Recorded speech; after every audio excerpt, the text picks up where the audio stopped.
Uh, Hello, welcome back, guys. Today's topic about the finance, that how finance works, how many types, and how the whole procedure in finance. Um, uh, Finance. We will talk about finance major factors.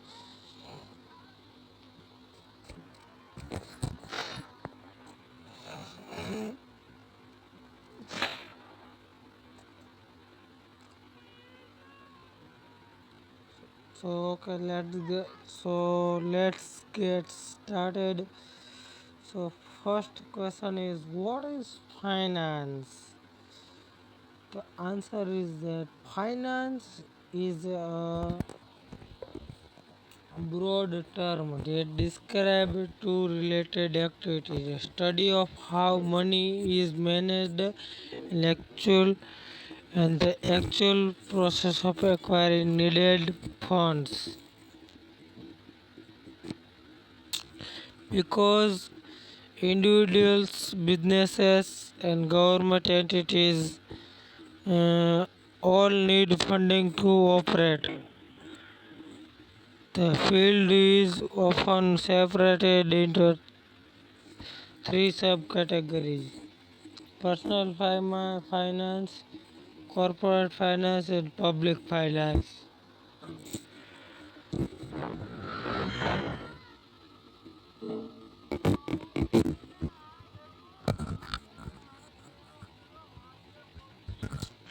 What, the, what does a finance measure actually do, right? Research and recommends investment, manage clients' portfolios, provide strategic and financial advice to clients, analyze and prepare financial statement,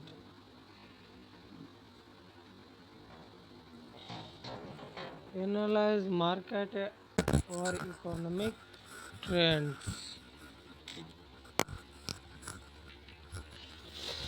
Finance measure are usually we can talk about finance measures, right?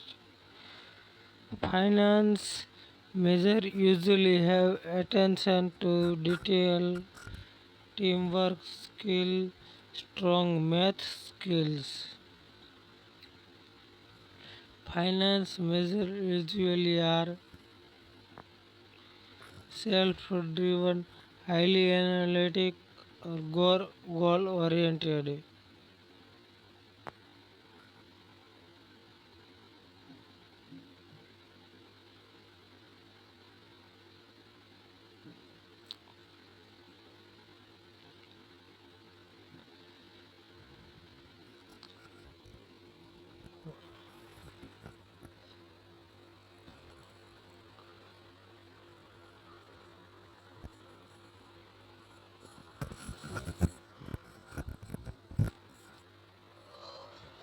So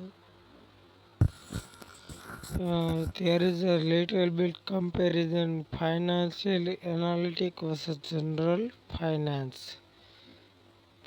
So what is financial analytic? Financial analytic help businesses and individuals decide how to invest their money. Financial analytics assets the performance of stocks, bonds, and other types of investments. Financial analytics study the financial statement of a company and analyze sales, costs, tax rates, and other data in order to determine a company's value by projecting its future earnings. General finance is the finance measure provides students with the theoretical framework and analytic tools and techniques to handle a variety of finance and business functions.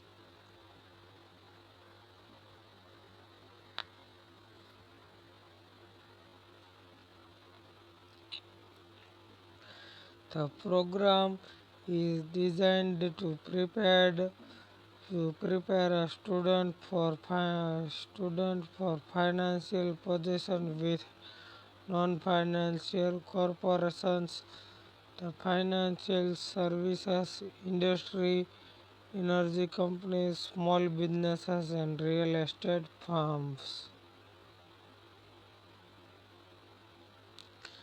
How many career paths in finance, right? So there are lots of fun paths: investment banking, personal finance, asset management, sales and trading, investment research, financial advisory, portfolio management, corporate finance, and insurance. Work environment. How many jobs are available in financial analytics? Financial analytics held about 2 lakh 50 2,53,000 jobs in 2012. 2012. They work primarily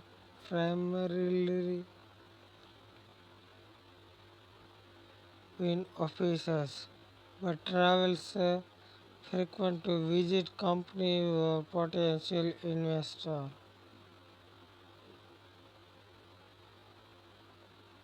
Many financial analysts work at large financial institutions based in New York City or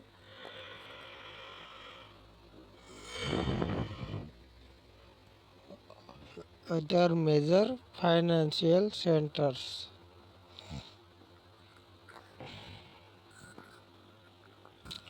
In 2012, about 45% of financial analytic works in finance and insurance industry. They worked primarily for security and commodity brokerages, banks and credit institutions, and insurance carriers. Others worked throughout private industry and for government.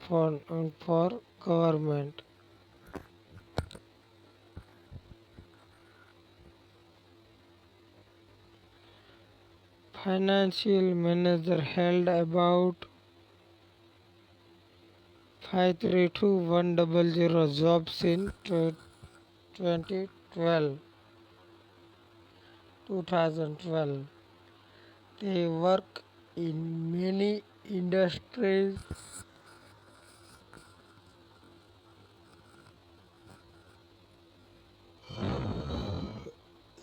including banks and insurance companies. They work closely with top executives and with the department that develop with the financial manager need.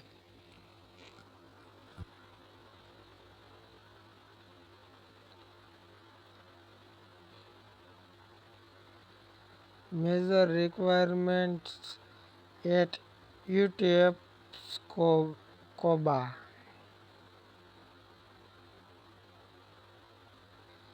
In addition to core business courses finance measure are also required to take. Fin double three fifth 15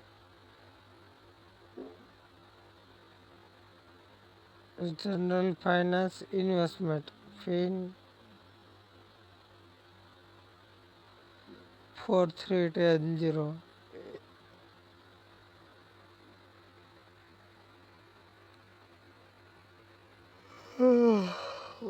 managerial finance.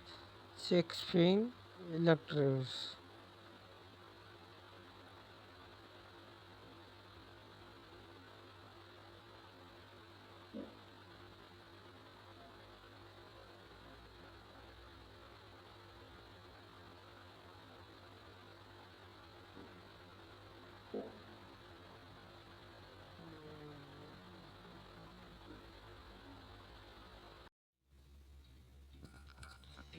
Hello everyone. Welcome back again.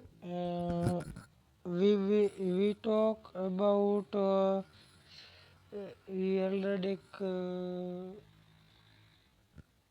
talk about finance. So now it's we will talk about financial management now. Uh, right. So first of introduction of financial management. Uh, Companies do not work in vacuum, isolated from everything else. Is interact and transact with each other entities present in economic environment. These entities include government, suppliers, lenders, banks, customers, shareholders, etc.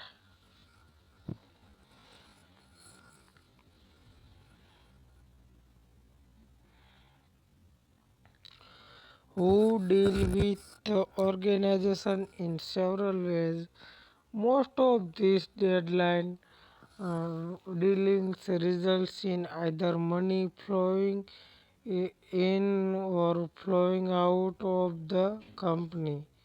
This, this flow of money or funds has to be managed and so as to result in maximum gain to the company.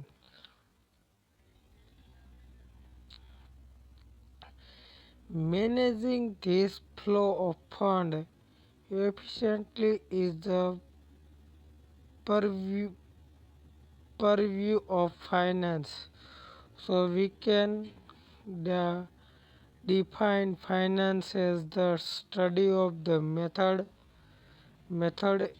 which help us plan, raise and use funds in an efficient manner to achieve corporate objectives.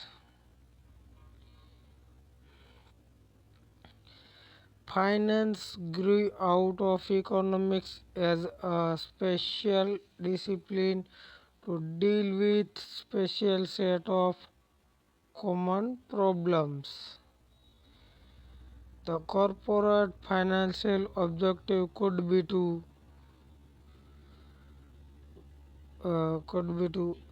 one first one is provide the link between the business and other entities in environment, and second one is investment and financial decision making.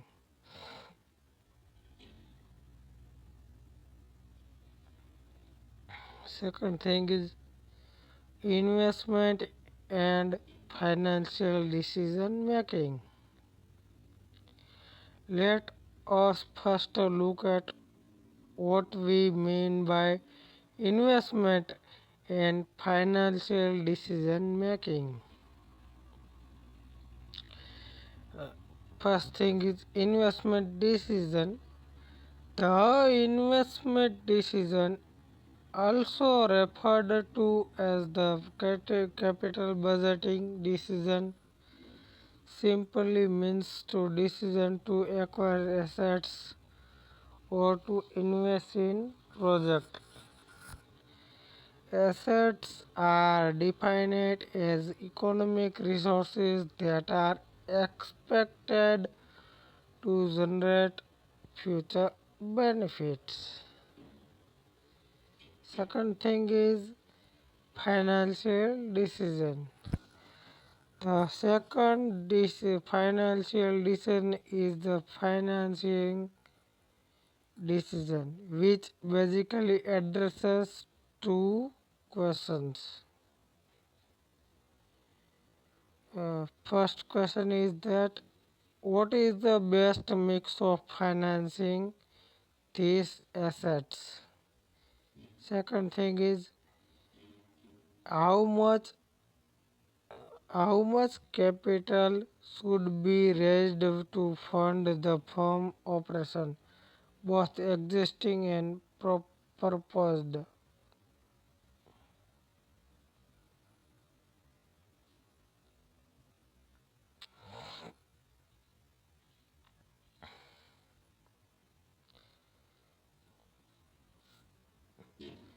Financing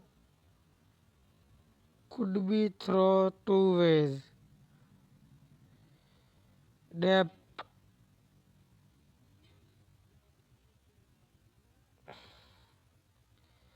debt, loan from various sources like bank, financial institution, public, etc., and equity, capital put in by the investor who are also known as the owner and shareholders.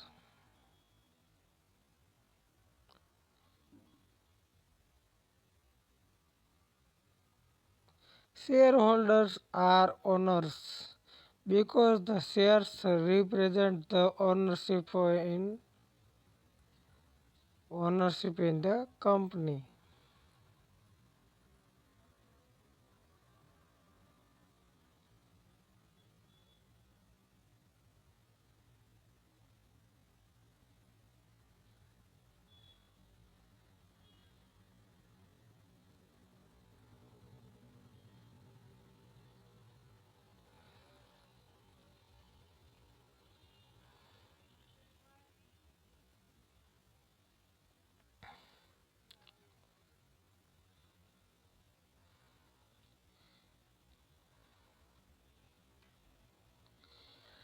Funds are raised from financial markets.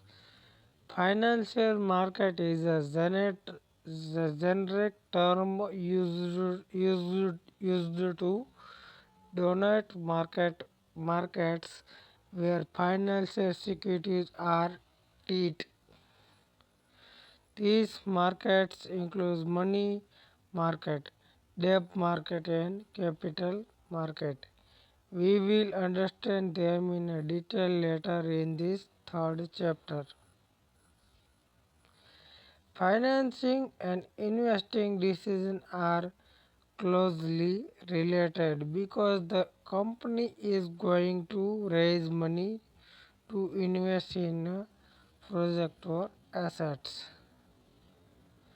Those who are going to give money to the company, whether lender or investors, need to understand where the company is investing their money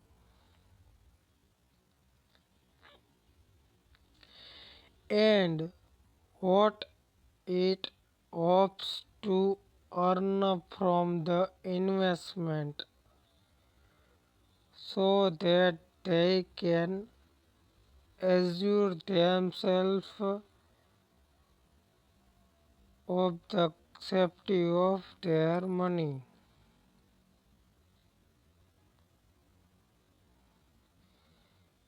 safety of their money.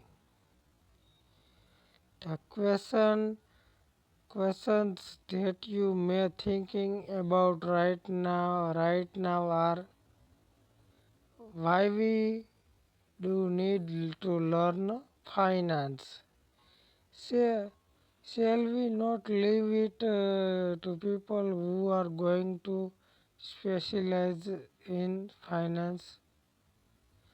Finance won't help me in the area that I am going to work in.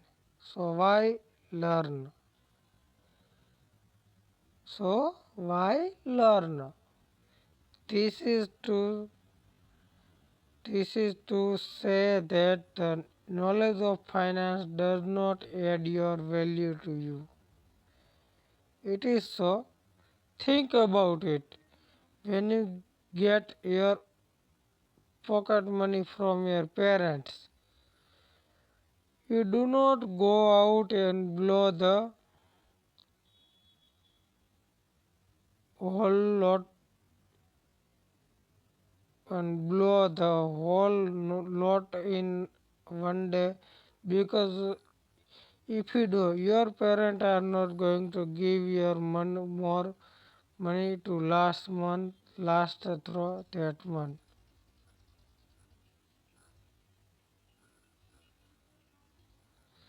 You quickly learn that you need to plan your uh, expenditure so that the money lasts throughout the months, and you may actually plan to save some of it.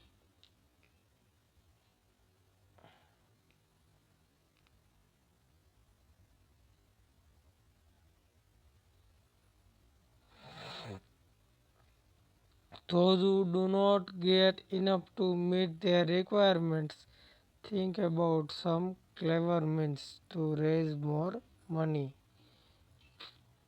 like falling sick.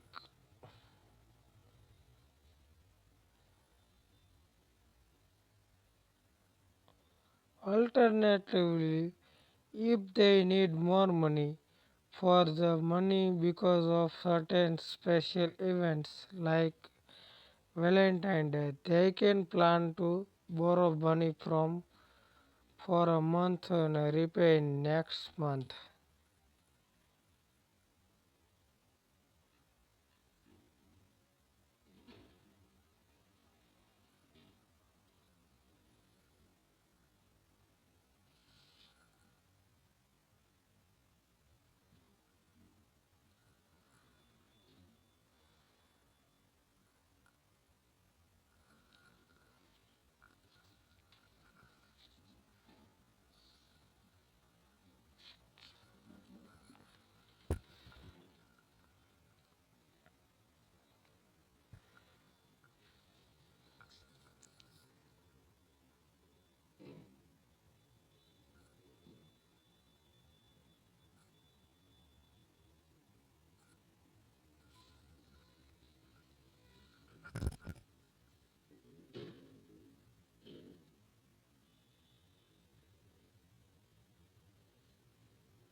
So you plan, raise, and efficiently utilize funds that are your disposal,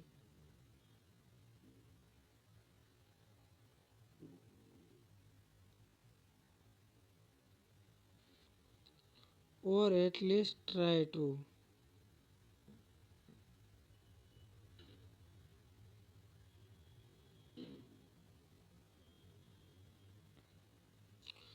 That that a business organization also need to do the same can hardly be or emphasized.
The scale of operation is much bigger, and to efficiently manage fund at this scale, decision cannot be taken.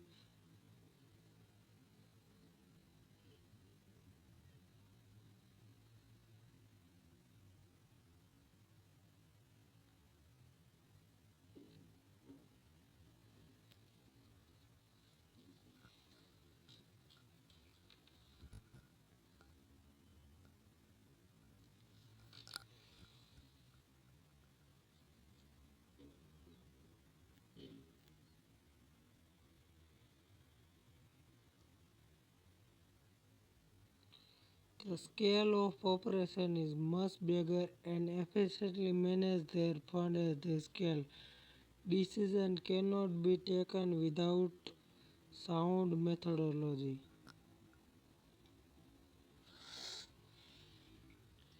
Finance teachers use this terminology.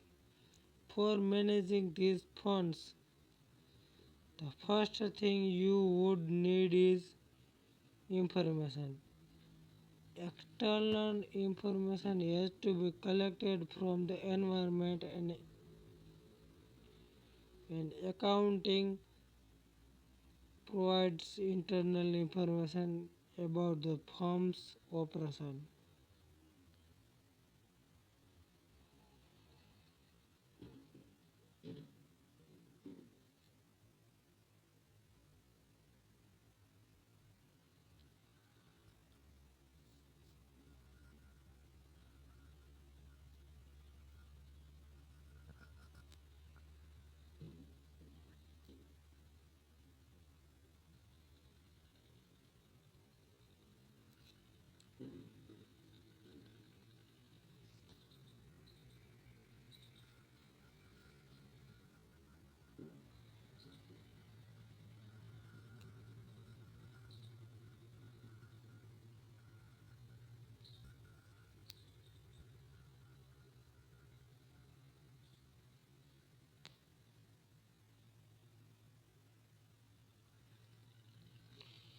Account can be defined as the information and measurement system that identifies, records, and communicate relevant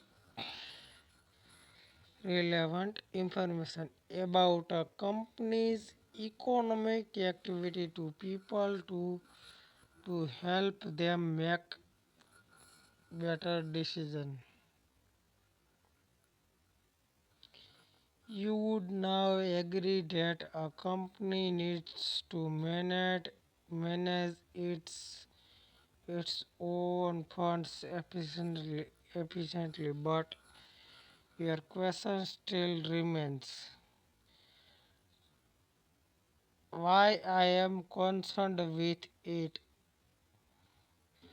Further arguing, you say that I am going to specialize in marketing, information technology, human resources, operation management, human resource management, and there is no need for me to learn finance.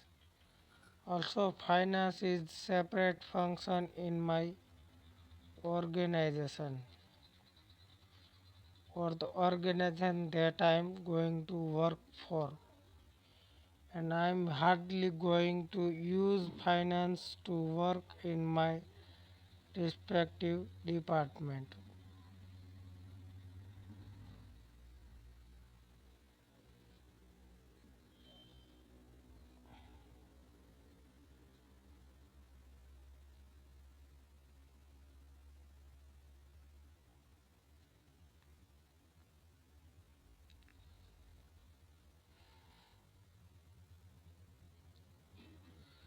Think again. Everything that you do has an impact on profitability of company, including drinking 10 cups of coffee in a day. So if you want to grow up to be the CEO of the company in a few years from now, which I undoubtedly think that you are would love to be. You should take the advice of the top CEOs. CEO means uh, company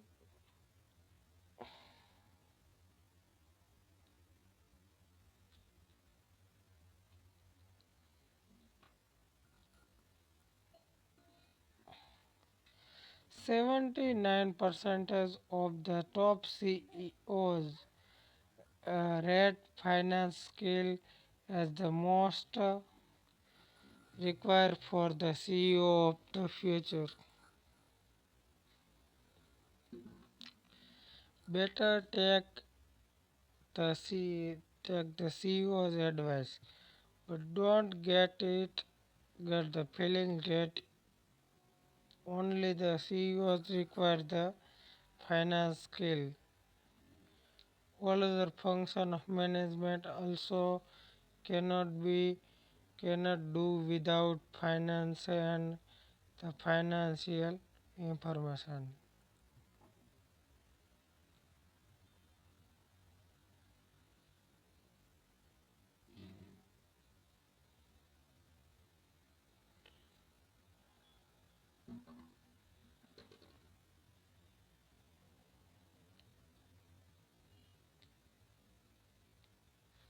Fields of finance. The academic discipline of financial management may be viewed as made up of five specialized fields. In each field, the financial manager is dealing with the management of money and claims against money. Distinctions arise because different organizations pursue different objectives and do not face the same basic set of problems.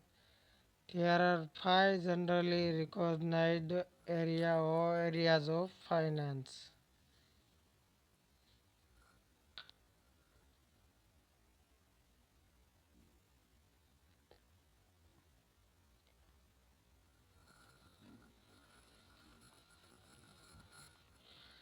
Public finance, central, state, and local governments handle large sums of money which are received from many sources and must be utilized in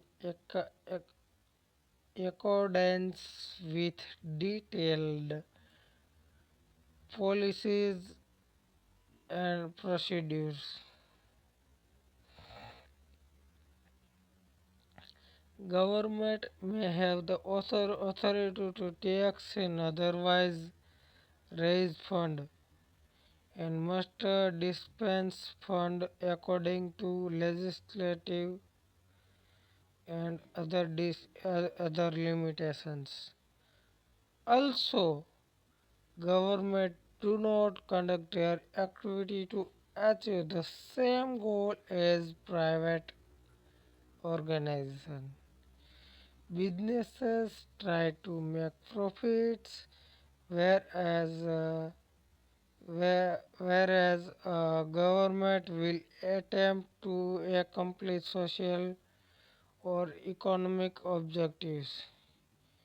As a result of this and other differences, a specialized field of public finance has emerged to deal with government government financial matters.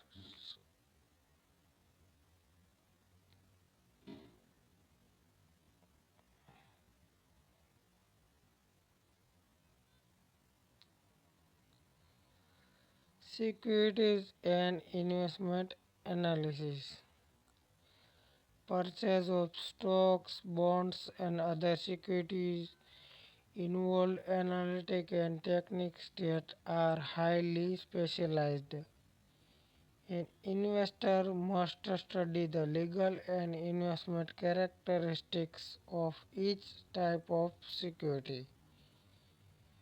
measure the degree of risk involved with each investment, and forecast probable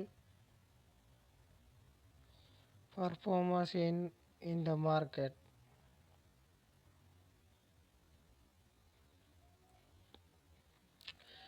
Usually, this analysis occurs without the investor having any direct control over the firm or institution represented by the form of security.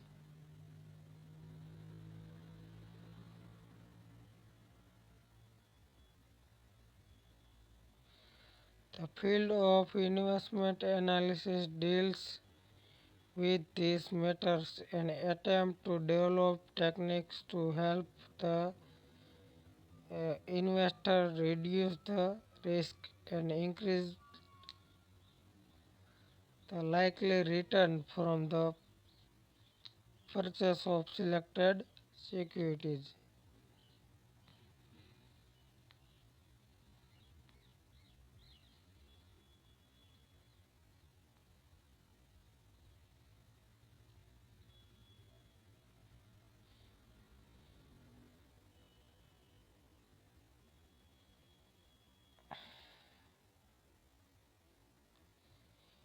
International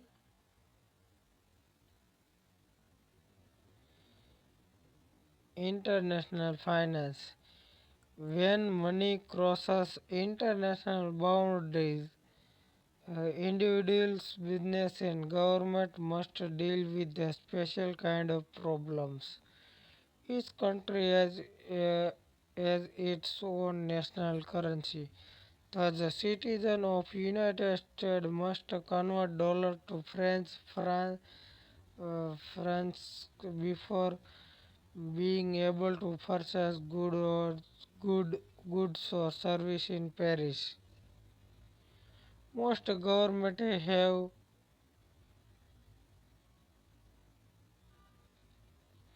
most governments have imposed a restriction on the exchange of currencies, and this may affect business transaction.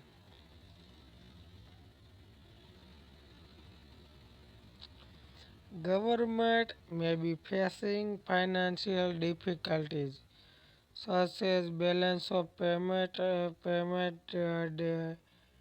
deficits, or maybe dealing with economic problems such as inflation or high level of unemployment. In these cases, that may require detailed accounting for the flows of funds or may allow only certain types of international transactions.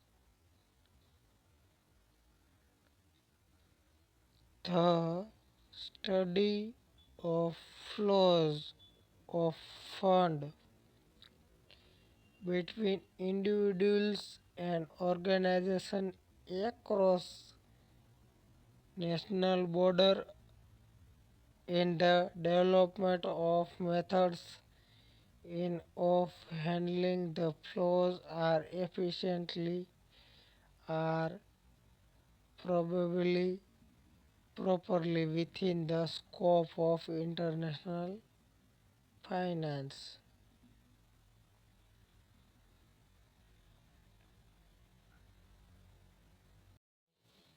ઓલા રવિવારે bed હતા રવિવાર છે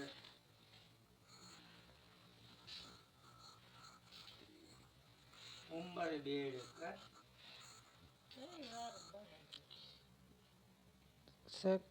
the fourth one is institutional finance. A nation's Economic structure contains a number of financial institutions such as bank, insurance companies, pension funds, credit unions. These institutions gather money from individuals, save and accumulate sufficient amount of efficient investment.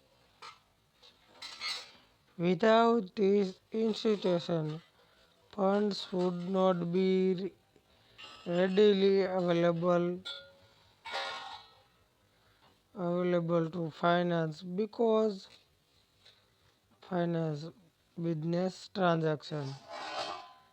The purchase of private homes and commercial facilities and the variety of other activities that requires organization that perform the financing function of the economy.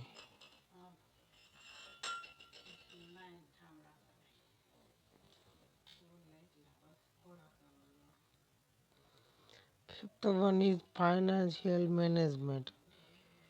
Individual businesses face problem dealing with the acquisition of funds to carry on their activities with the determination of optimum method of employing the funds. In a competitive marketplace, business and active manage their funds to achieve their goals. Many tools and techniques have been developed to assist financial management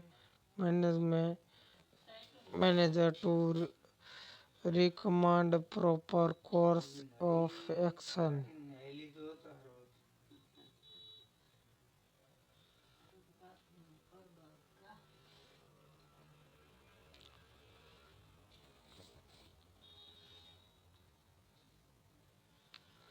These tools help the manager determine which sources offer the lowest cost of funds and in which activity will provide the greatest return on invested capital.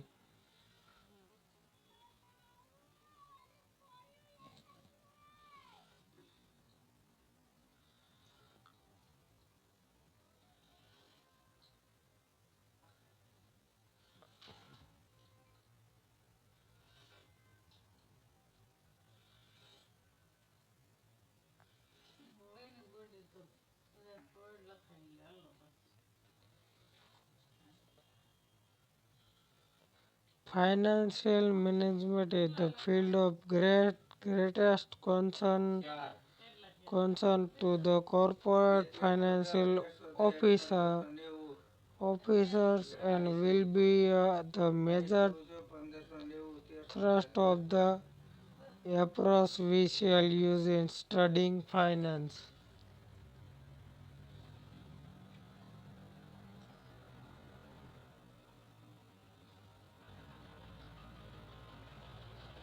We will talk about an overview of five fields in financing. So, what's in the public finance used in central, state, and local government? Examine taxes and other revenues. Pursue non-profit goals. Second thing is security and investment analysis used by individuals and institution investors. Measures risk in security transaction. Measures likely return.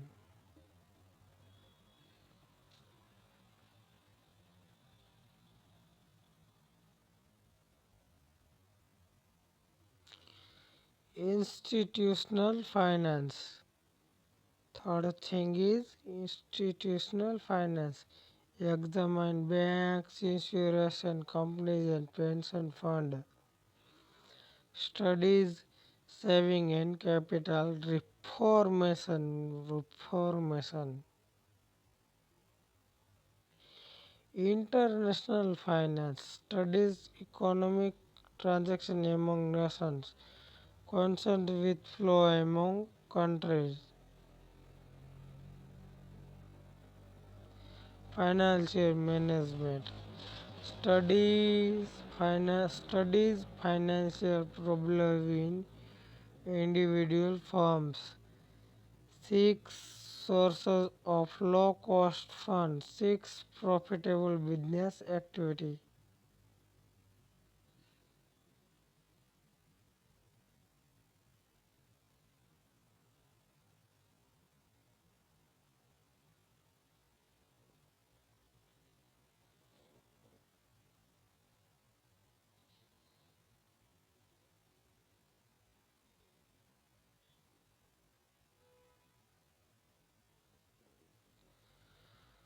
Objective of the firm: profit maximization and wealth maximization.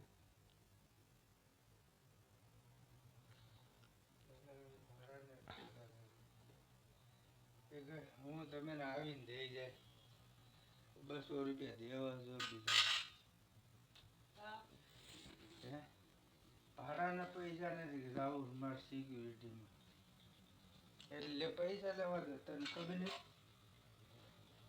પૈસા નહીં કરી To put it simply, we might say that the goals of any businesses is to maximize the return to owner of the business.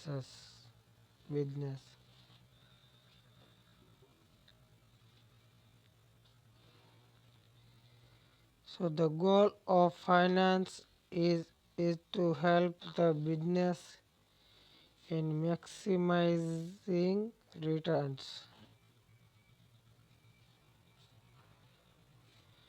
But if you talk to the companies, you also hear about many other goals that they are pursuing at the same time.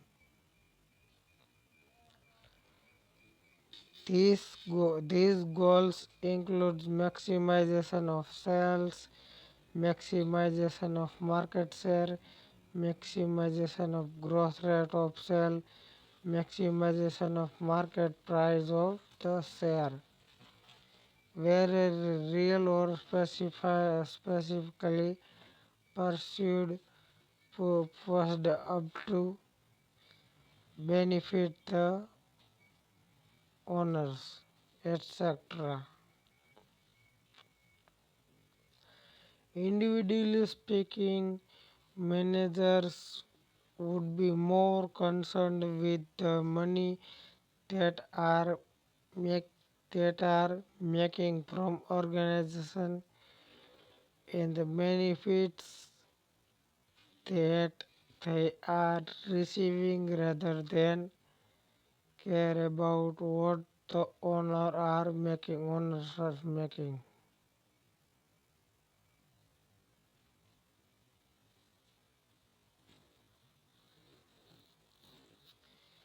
Yes, as there could be many goals for the organization, we should try and summarize the organizational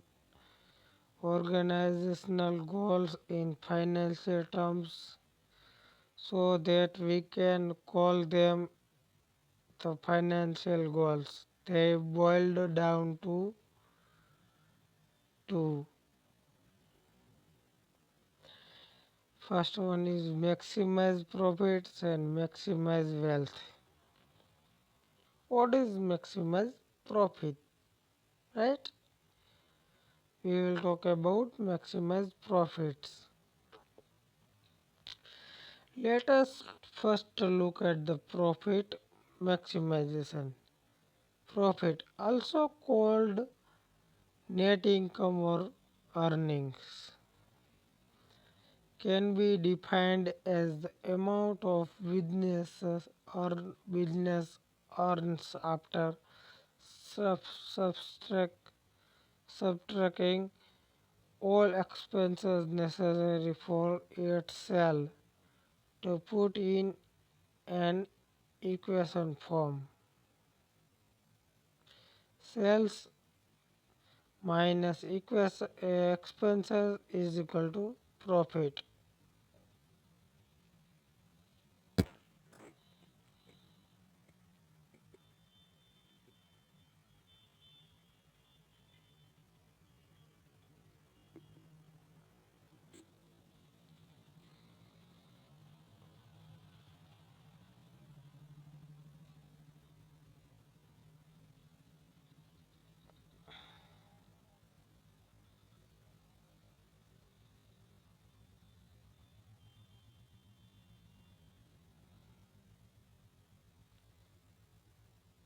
If you want to maximize profit, these are only two ways to do it. Either you reduce your expenses or called costs, or you increase the sales, also called revenue.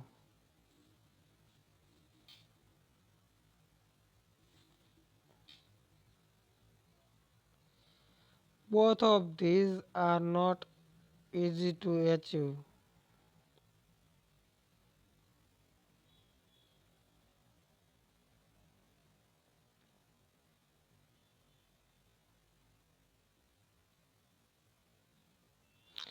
Sales can be increased by selling more products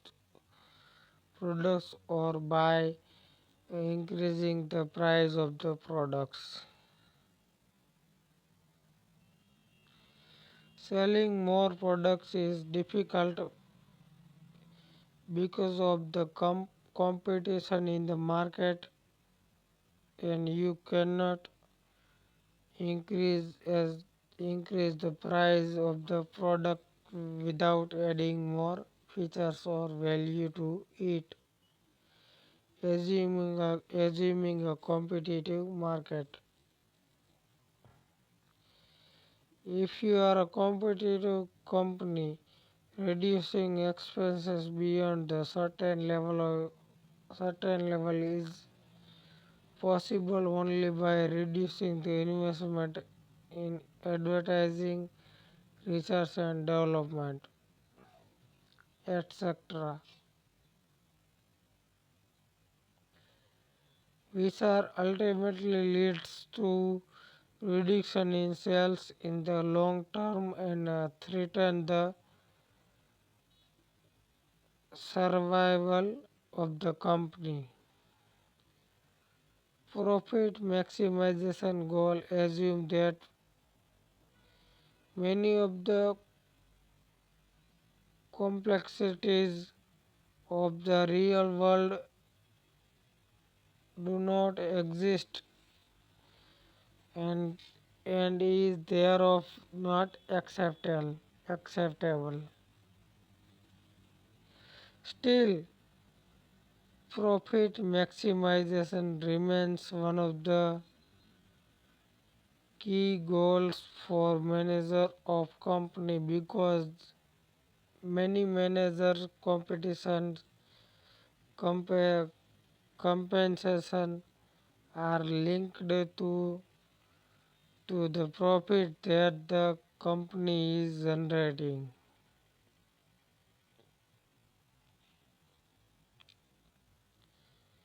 Owners need to be aware of these goals and understand that is the long term viability of these companies that add value to them do not short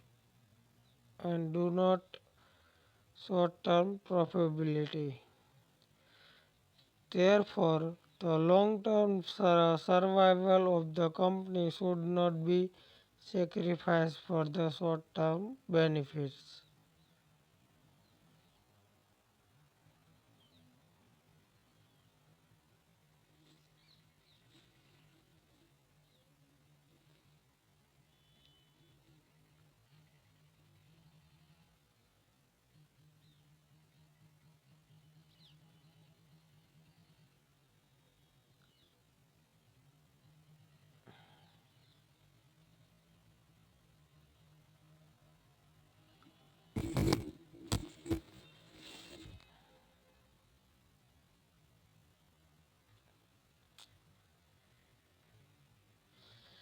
Wealth maximization.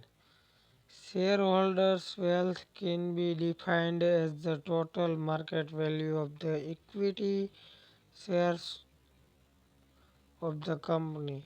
So, when we talk about maximizing wealth, we will talk about the value of each shares, how the decision taken by the organization affect the value of organization is reflected in, you can see the figure there. First of uh, upper level is that external investment economy industry. You can see the down management policies and strategies to take advantage of these conditions and counter the threats.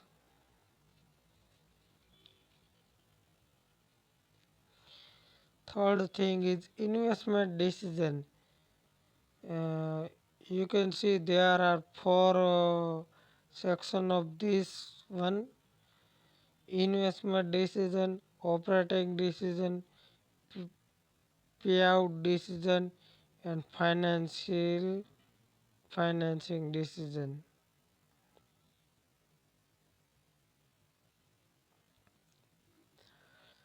Operating decision having the one more semi section, right? Subsection. Cash flow generated from the business, and the investment decision, operating decision, payout decision, and financial decision, all having one common subsection is that cost of capital, and that cash flow generated from the business and cost of capital having one more section is that value of the organization.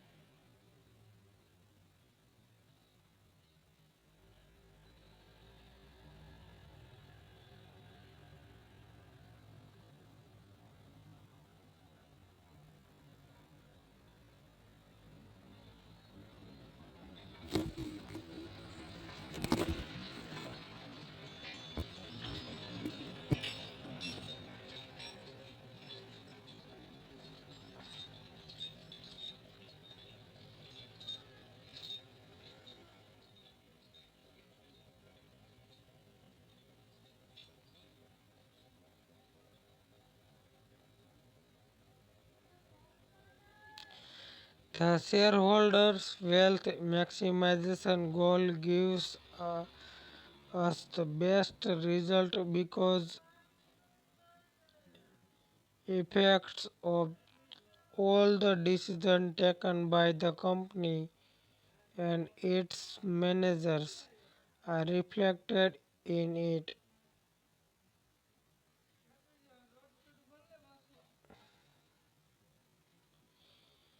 In order to employ this use this goal, we do not have to consider any every price change of our shares in the market as any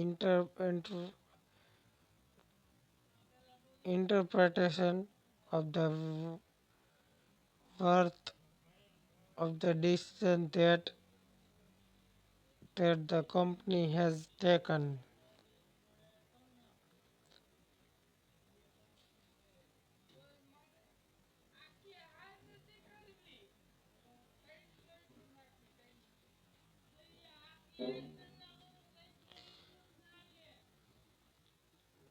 What the company needs to focus on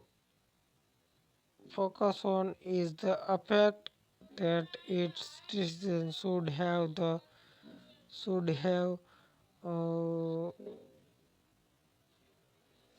on the shares price if everything else was held constant.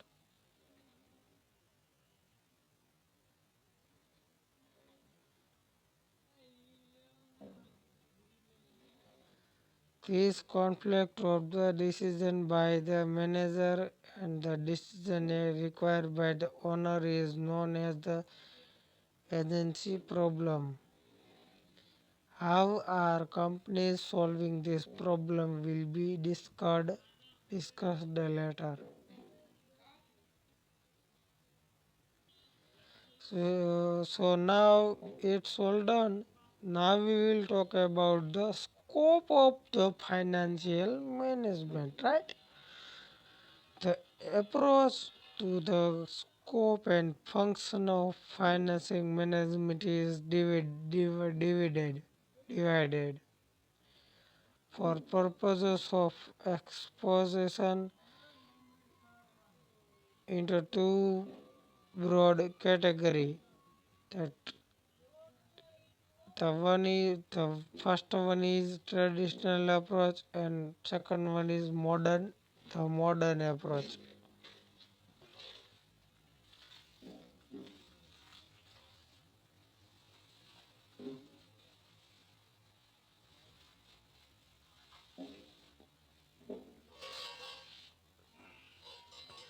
We will talk about the traditional approach.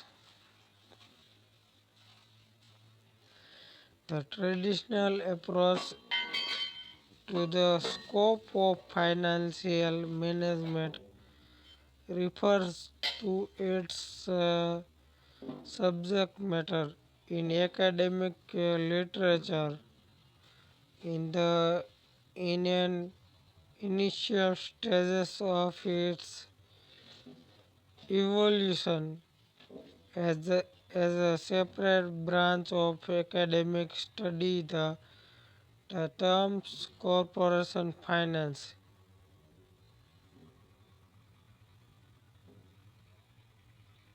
was used in a broad sense so as to include the whole gamut of raising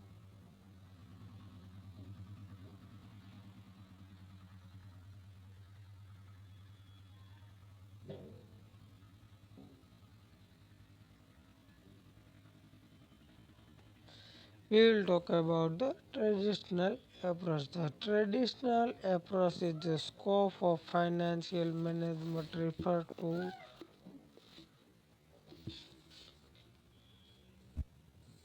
its subject matters in academic literature in the initial stages of its evolution as a separate branch of academic study. The term corporation finance was used to describe what is now known as academic word as financial management. As the name suggests, suggests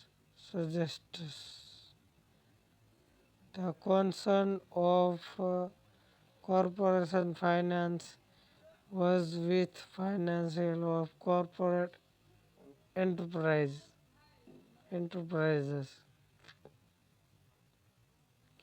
In other words, the scope of the finance function was treated by the traditional approach in the narrow, narrow sense of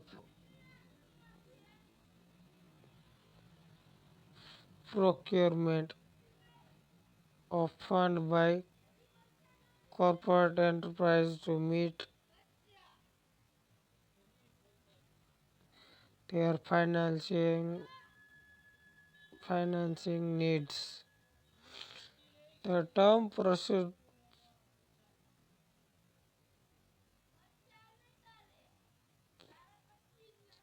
the term procurement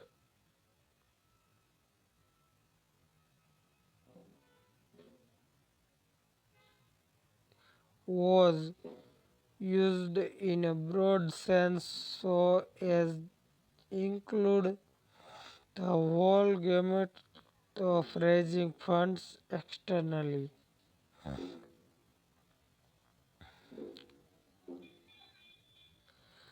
Thus defines the fields of the study dealing with finance was treated as encompassing three ir- ir- interrelated aspects of raising and administering resources from outside.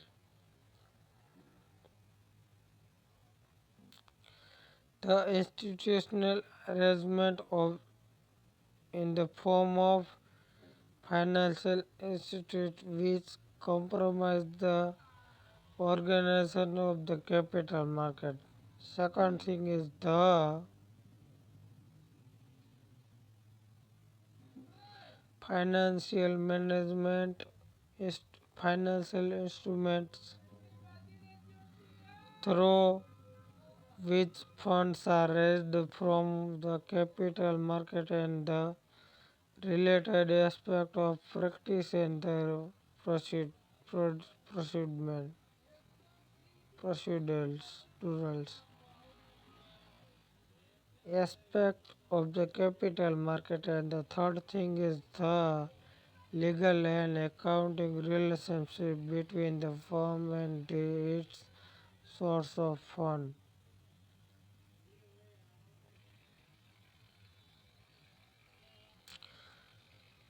The coverage of corporation finance was therefore conceived to describe the in rapidly evolving complex of capital market institutions, instruments and practices. A related aspect was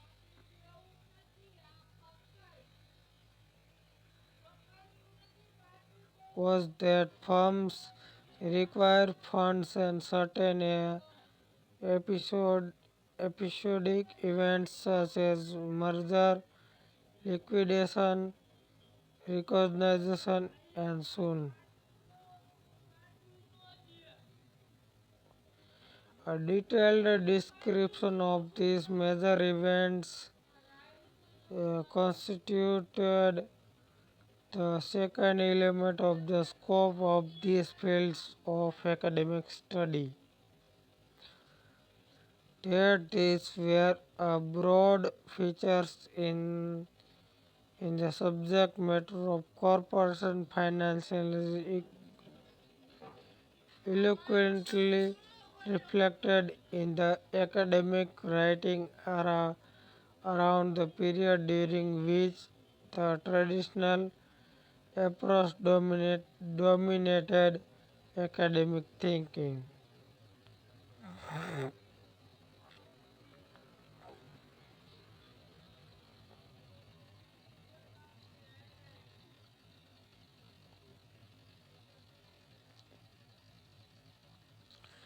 Thus, the issue to which literature on financing addresses itself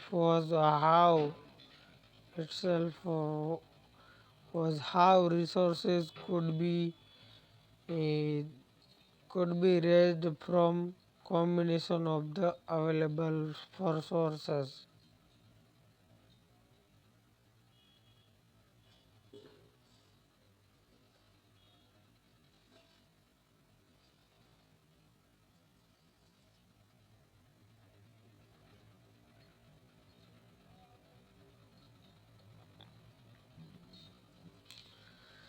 The approach of the scope of the finance function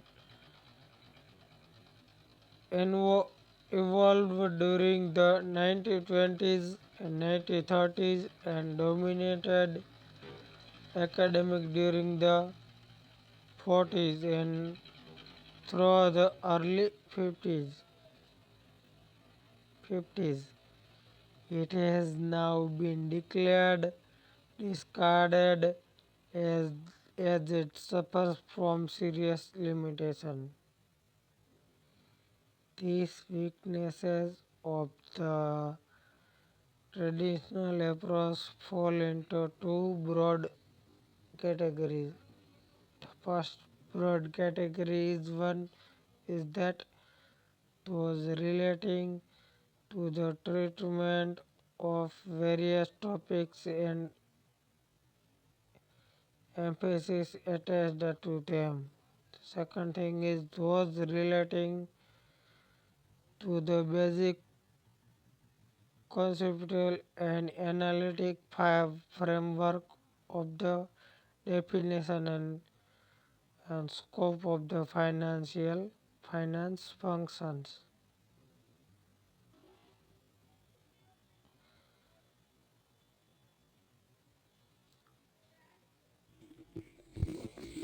The first argument against the traditional approach was based on its emphasis on issues relating to the procedures of funds by corporate enterprises.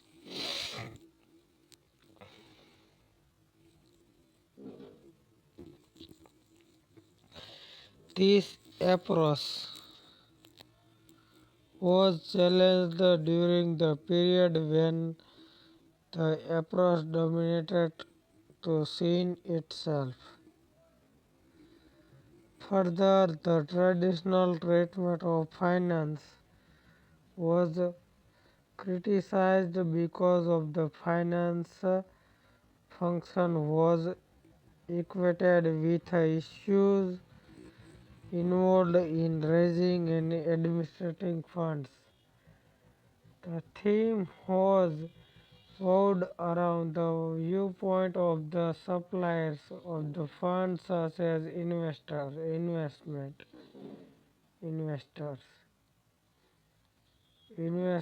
banker and so on. That is the outsider, that is the outsider. It implies that no consideration was given to the viewpoint of those who had to take internal financial decisions. The traditional treatment was, in other words, the outsider looking in approach. The limitation was that internal decision making was completely ignored.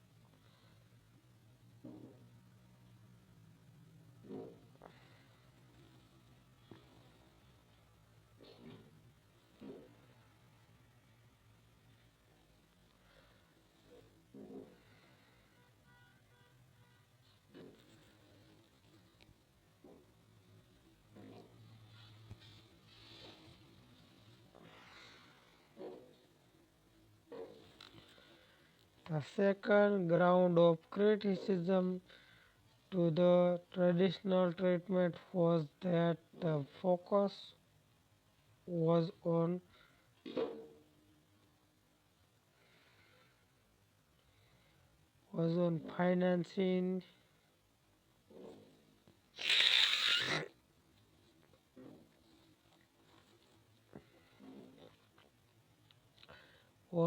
financing problem of corporate enterprises. To that extent, the scope of financial management was confirmed by only to a segment of the industrial enterprise as non-corporate organizations lay outside its scope.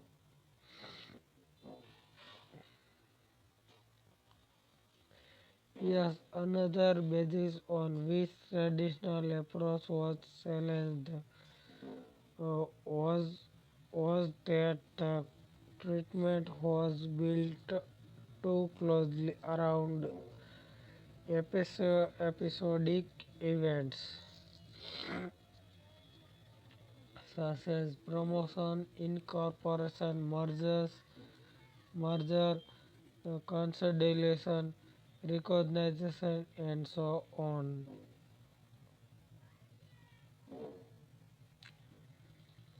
Financial management was confined to a description of this infrequent happening in the life of enterprises.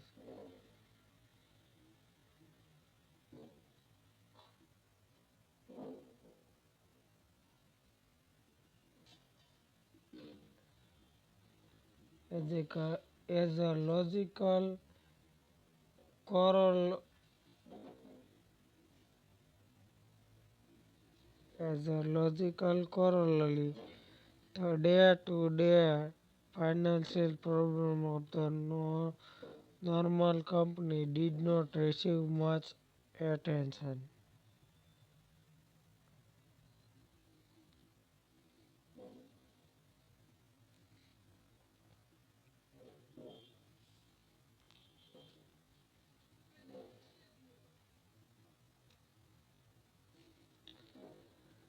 Finally, the traditional treatment was found to have a lacuna to the extent that the focus was on long-term financing.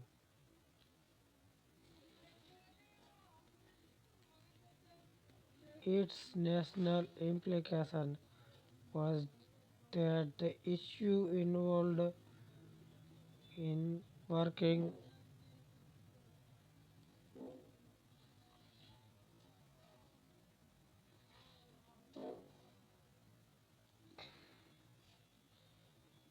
issues involved in working capital management were the, not in purview of financial function.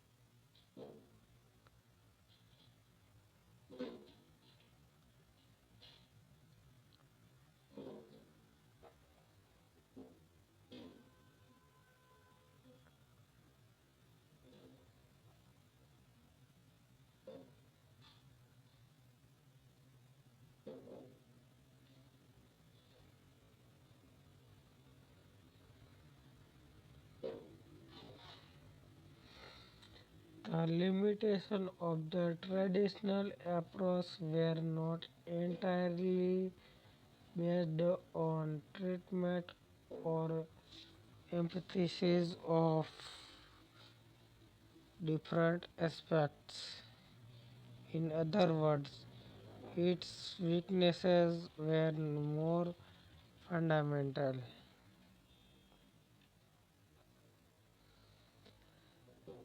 The conceptual and analytic shortcoming of this approach around arose from the fact that it confined financial management to issues involved in procurement of external funds.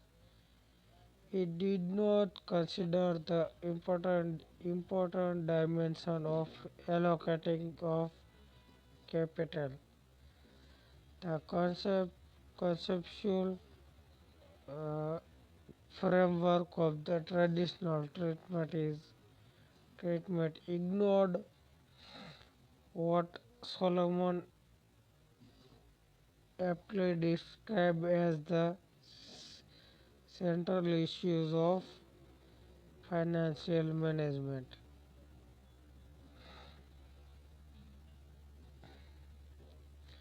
These issues are reflected in the following financial fundamental equation which a financial manager should address. Should an enterprise commit capital funds to certain purposes? Do the expected returns meet financial standard of performance?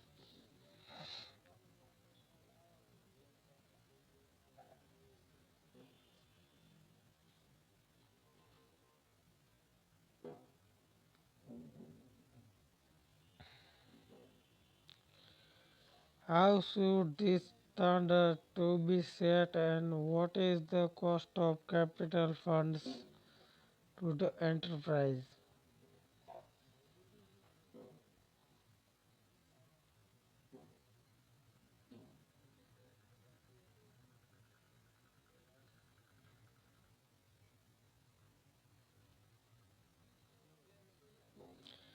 How does the cost vary with a mixture of financing methods used? In the absence of coverage of these crucial aspects, the traditional approach implied a very narrow scope for financial management.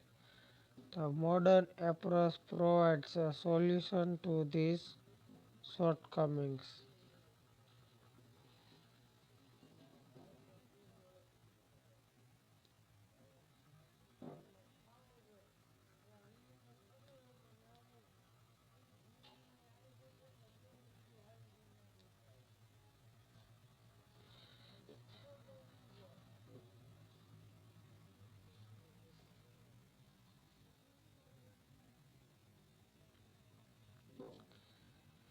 The modern approach is the term financial management in a broad sense and provides a conceptual and analytic framework for financial making.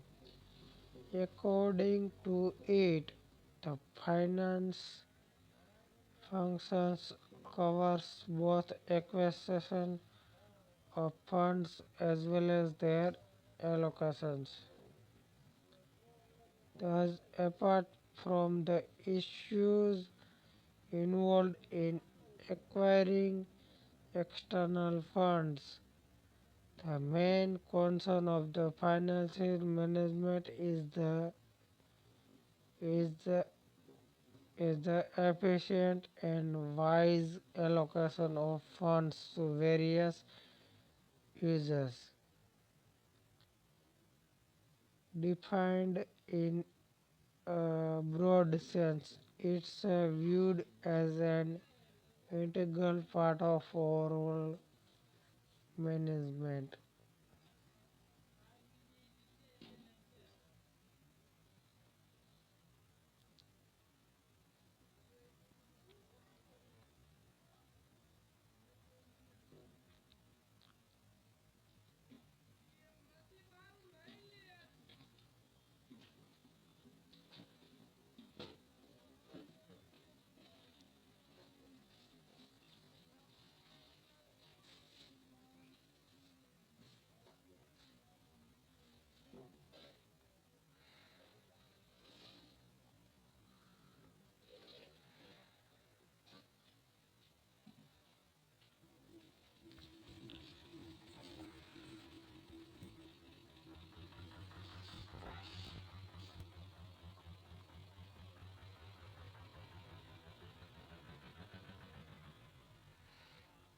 The new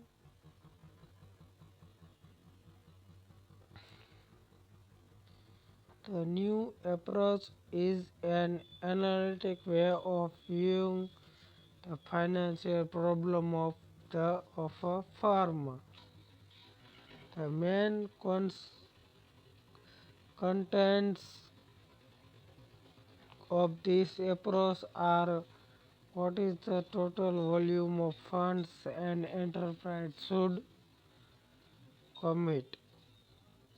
What specific assets should an enterprise acquire?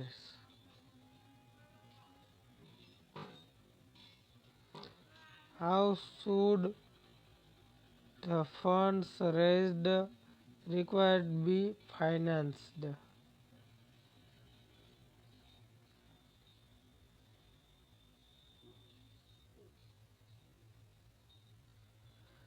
Alternatively, the principal contents of the modern approach to financial management can be said to be: how large should an enterprise be and how fast should it grow? Second thing is, in what form should it hold assets? And third thing is, what should be composition of its liabilities?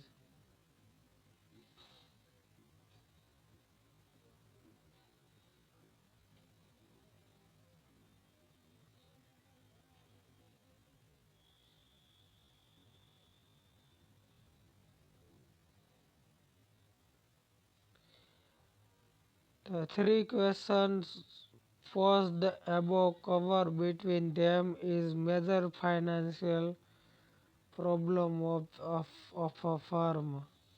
In other words, financial management according to the new approach is concerned with the solution of three major problems relating to its financial operations of a firm, corresponding to the equation uh, equations three questions of investment, investment, financing, and dividend decision.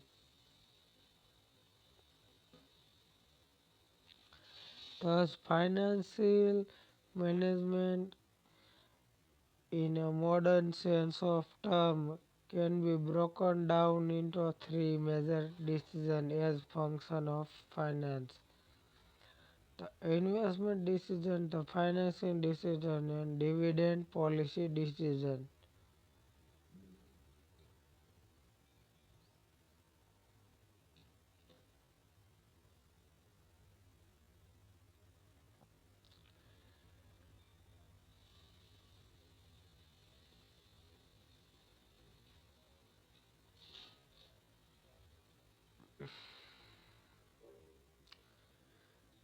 The investment decision related to the selection of assets in which funds will be invested by a firm. The assets which can be acquired fall into two broad groups: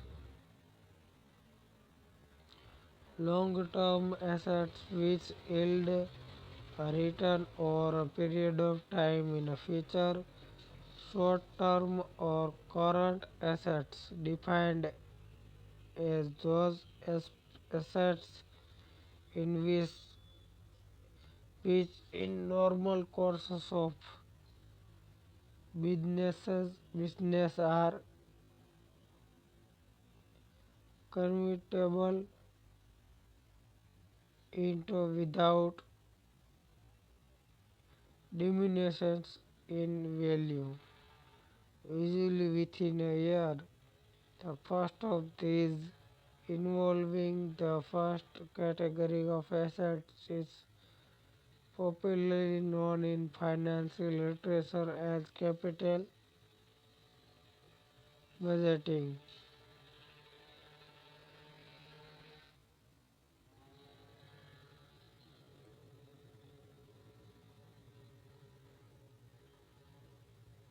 The aspect of financial decision making with reference to current assets of short-term assets to popularly termed as working capital management.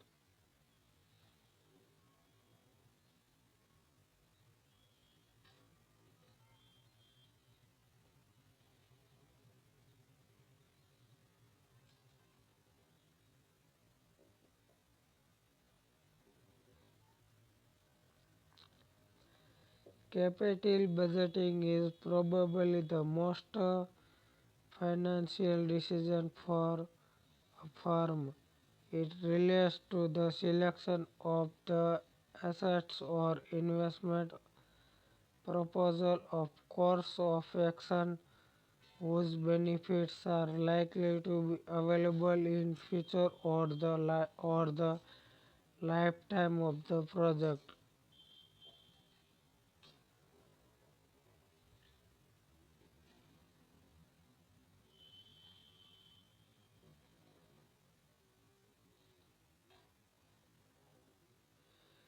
The long-term assets can be either new or old existing ones.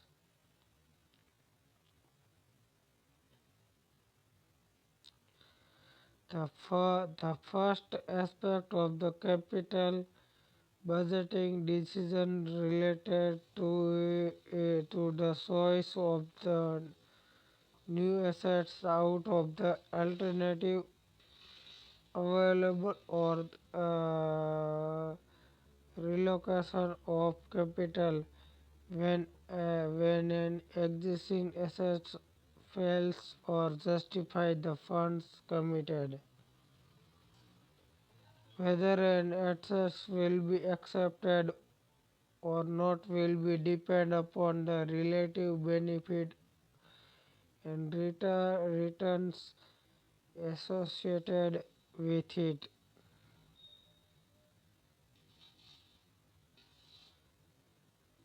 The measurement of the worth of the investment proposal is thereof a major element in a capital budgeting exercise. This implies a discussion of the method of appraising investment proposals.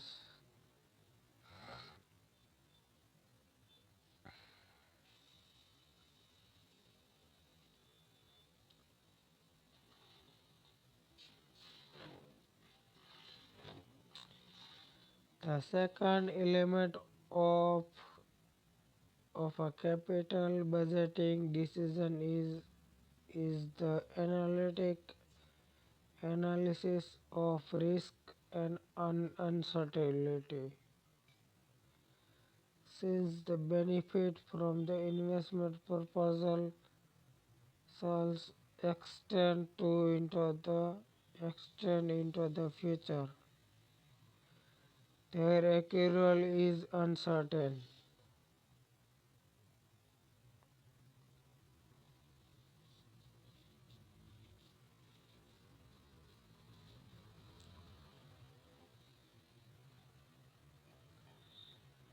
They have to be estimated under various assumptions of a physical volume of sale and level of prices. An element of risk in the sense of uncertainty of future benefits is thus involved in the exercise.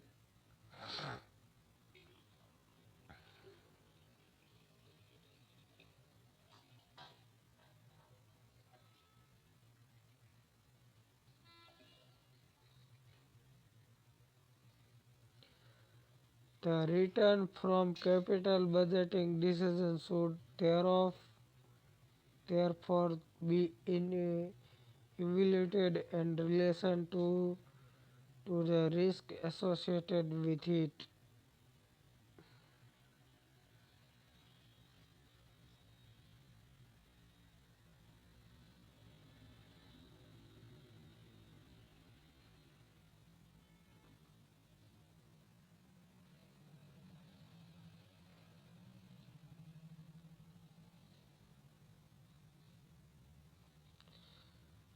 Finally, the evaluation of the worth of a long-term project implies a certain norms or standard against which the benefits are to be judged.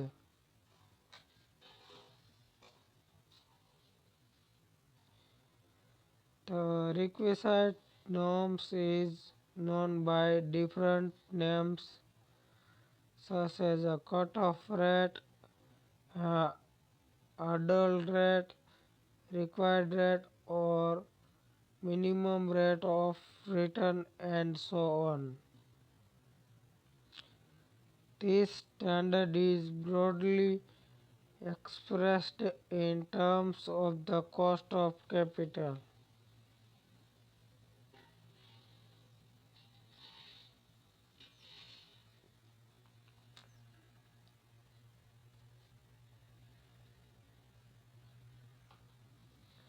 The concept and measurement of the cost of the capital is thus another major aspect of capital budgeting decision. In brief, in brief, the main element of capital budgeting decision are: first one is the long term assets and their composition. Second thing is the business risk complexion of the firms. And third thing is concept of measuring of the cost of capital.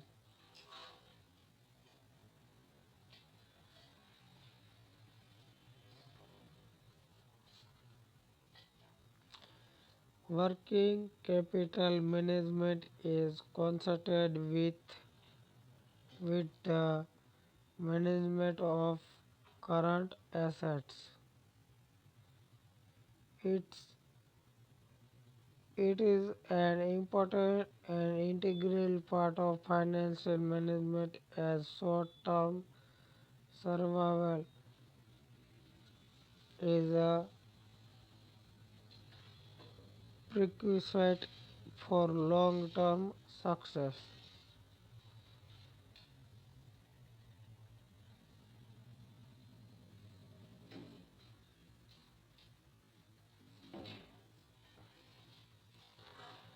One aspect of working capital management is the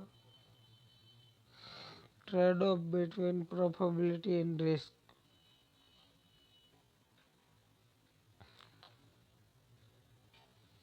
There is a conflict between profitability and liquidity.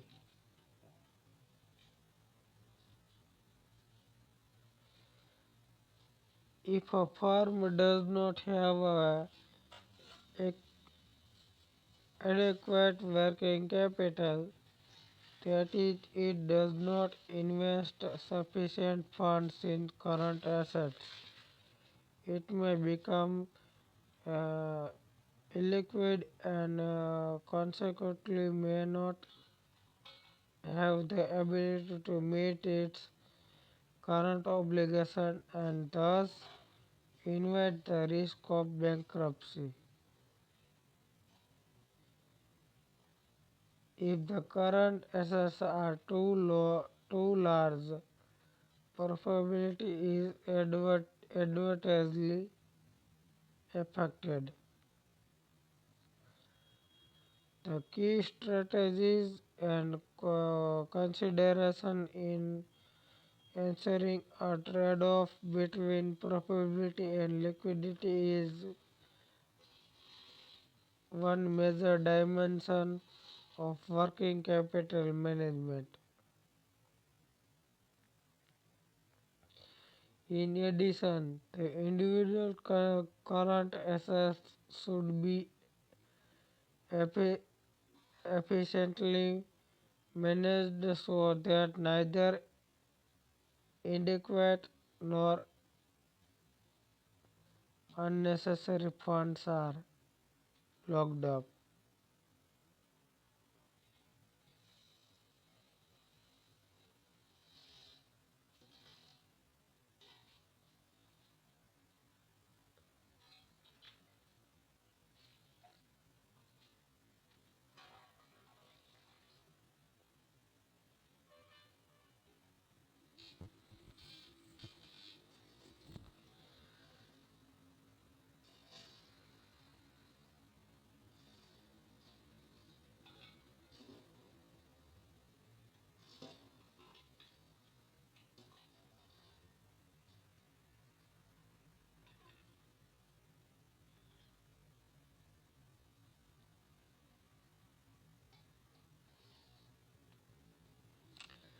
Thus, the management of working capital has two basic ingredients. First one, an overview of working capital management as a whole, and second thing is efficient management of the individual current assets such as cash, receivables, and inventory.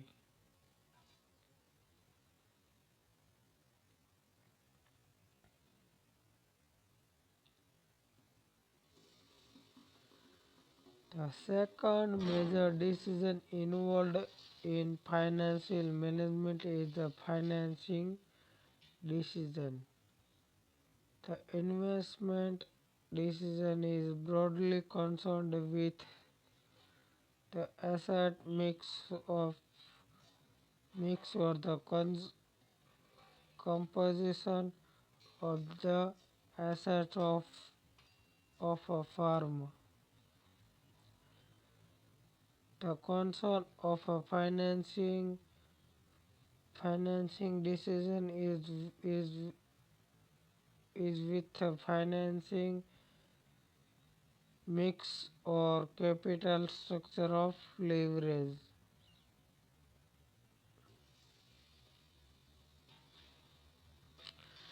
The term capital structures refers to the proportion of debt, fixed interest and fixed interest source of financing, and equity capital, variable dividend securities source of funds.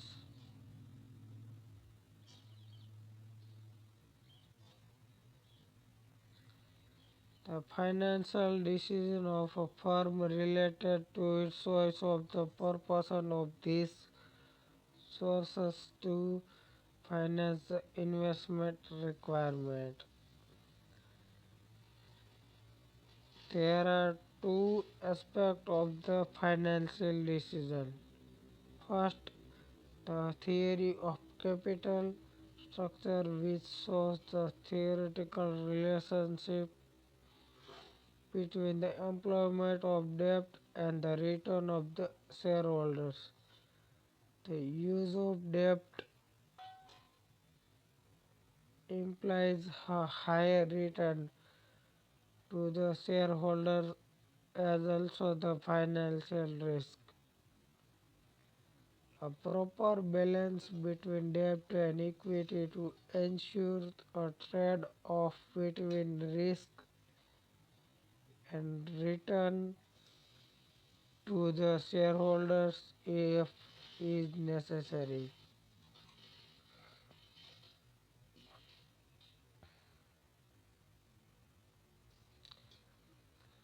A capital structure with a reasonable proportion of debt and equity capital is called the optimum capital structure.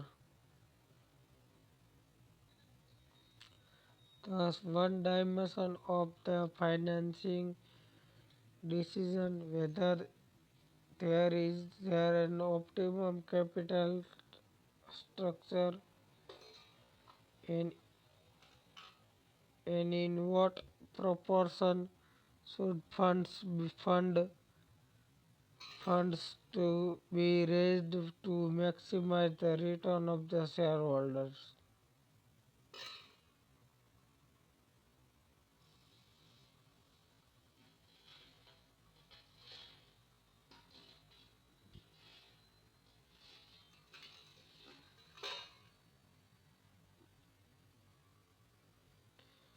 The second aspect of the financial decision is the determination of an appropriate capital structure.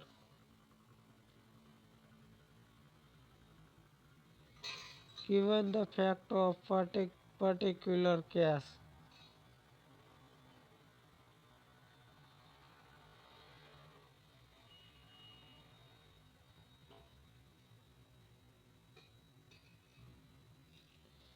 thus the financing decision covers two interrelated aspects: capital structure theory and capital structure decision.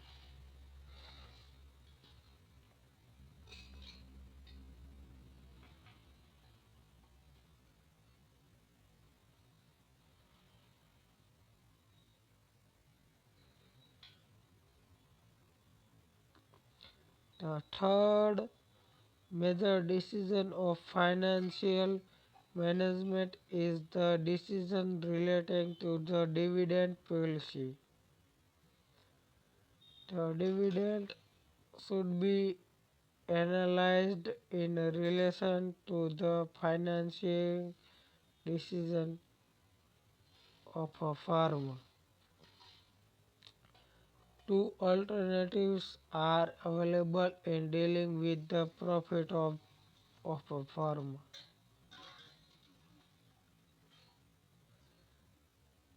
That can be distributed to the shareholders in form of dividend, or they can be retained in the business itself.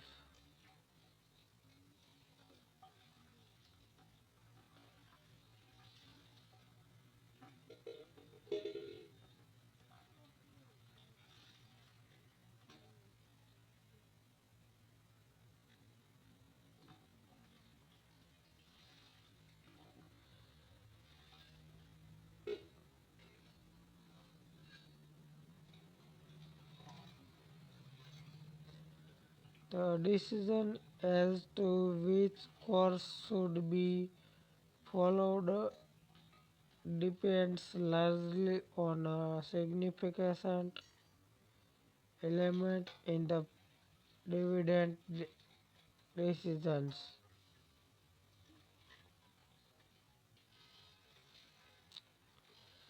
The dividend payout ratio, that is, what proportion of net profit should be paid paid out of the shareholders.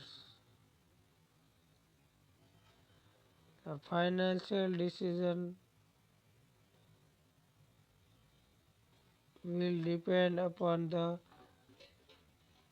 preference of the shareholders and investment opportunity available within the firm. The second major aspect of the dividend decision is the factor determining dividend policy of the firm in practice.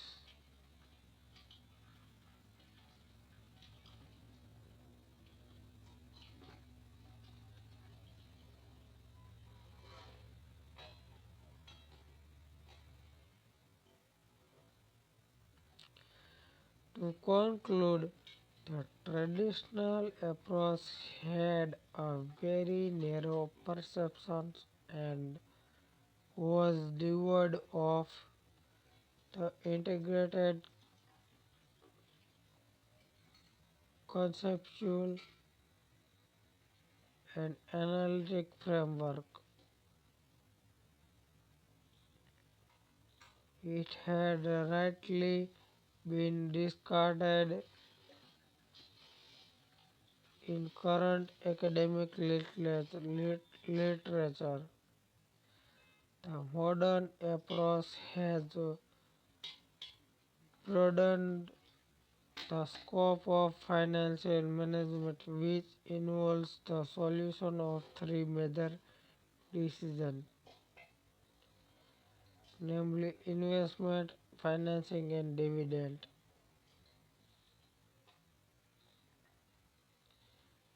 These are interrelated and should be joint, jointly taken so the financial decision making is optional, optimal.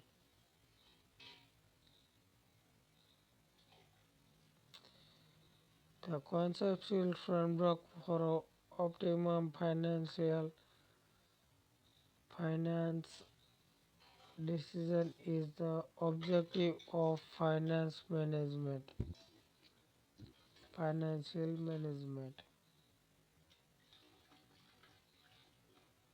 In other words, to ensure an optimum decision in respect of these three areas, they should be related to the objectives of financial management.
So now we will talk about the functions of financial management.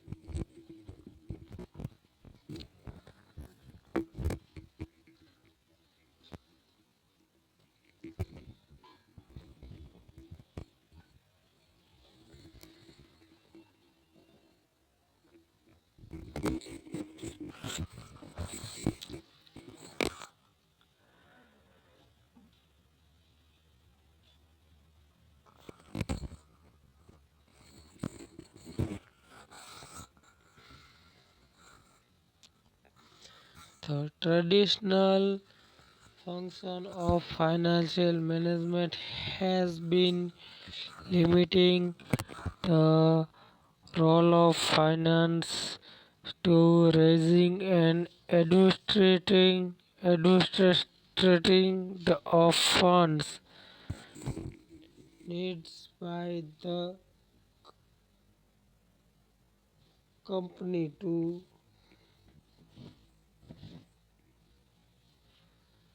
their financial needs. It broadly covers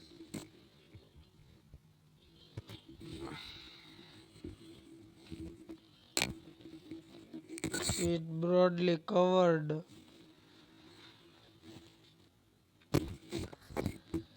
arrangement of funds through financial institution. Arrangement of funds through financial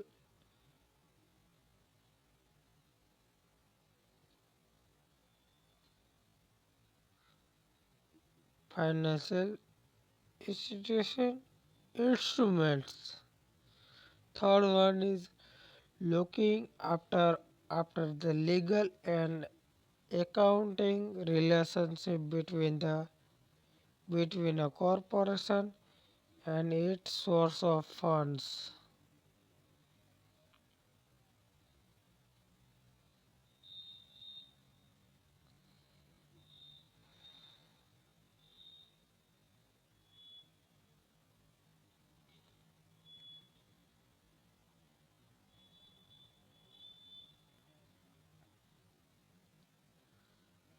This has outlived its utility. With the advent of technology, a need to tighten ships because of compens- compensation. Financial management become as much as a science. Science becomes as much as science as art.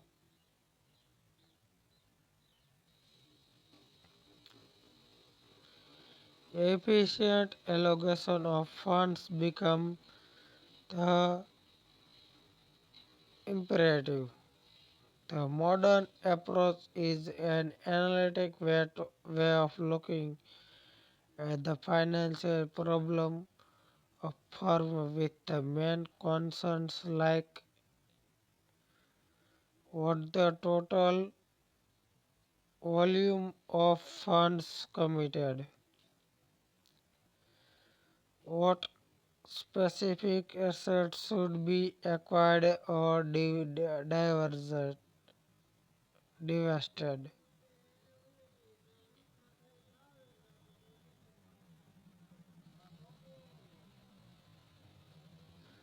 how should the firm funds required be financial and from which markets.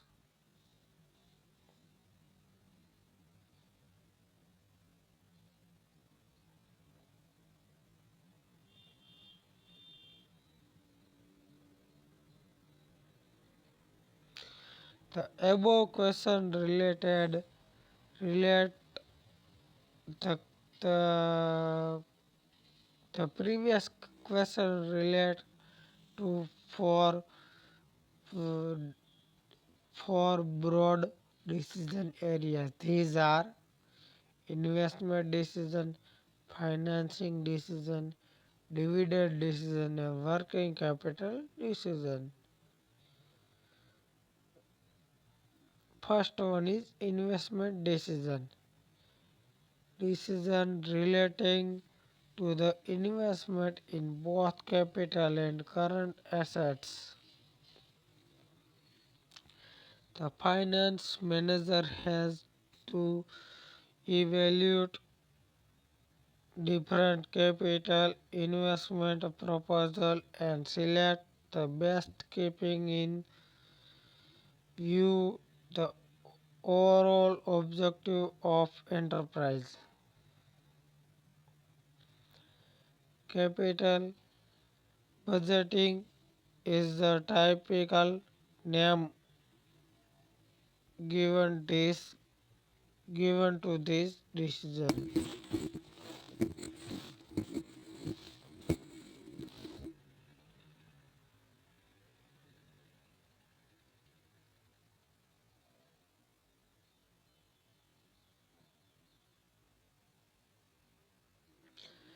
Second thing is financial decision. Provision of funds required at the proper time is one of the primary tasks of the finance management. Identification of the sources, deciding which types of funds to raise, debt or equity, and uh, them raising is the one of the crucial tasks.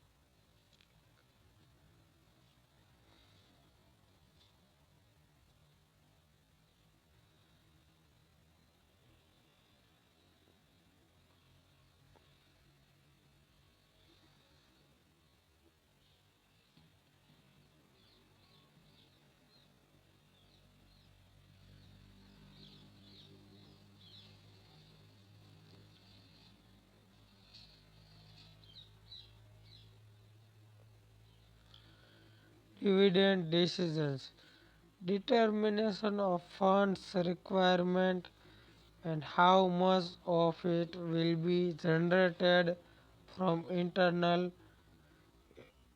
accruals and how much to be sourced from outside in crucial decision. Equity holder are the owners and require returns and how much money to be paid to them in a crucial decisions.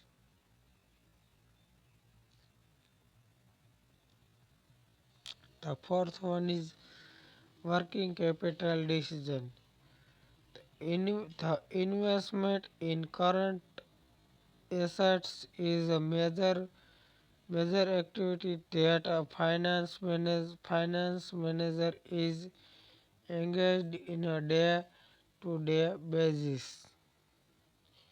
How much inventory to keep, how much receivable can be managed, and what is the optimum cash level are three of these key equations that are dealt with regularly. All these decisions interact. Investment decision cannot be taken without taking the financial decision. Working capital decision also need financing. Dividend decision is a payout mechanism and has to be taken care of from financing. These tasks are dividend and are taken care of by various entities.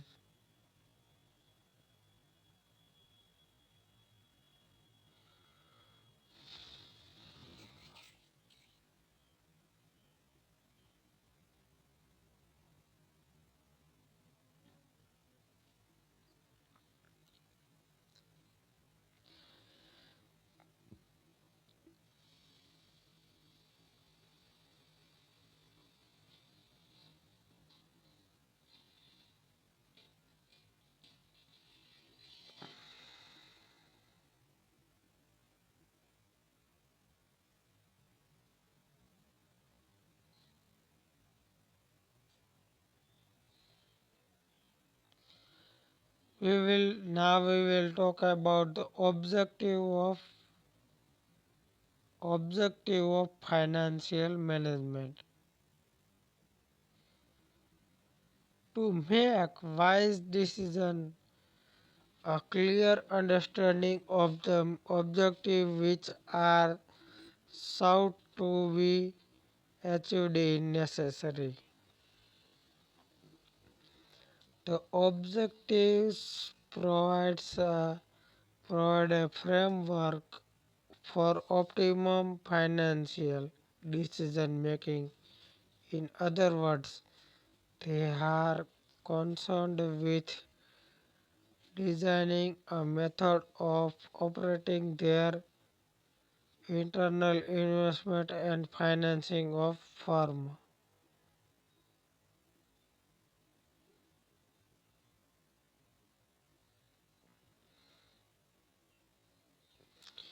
We discuss in this section the alternative approaches in financial literature. There are two widely discussed approaches. First one is profit maximization approach and wealth. Second thing is wealth maximization approach.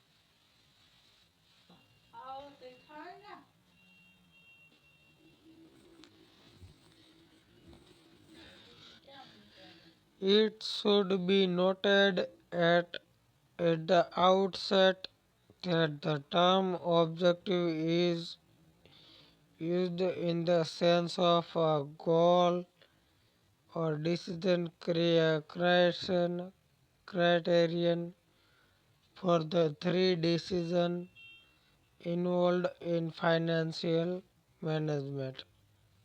It implies that what is relevant is not the overall objective or goal of a business but an operationally useful creations by which to judge a specific set of mutual interrelated business decisions, namely investment, financing decision, financial and dividend policy.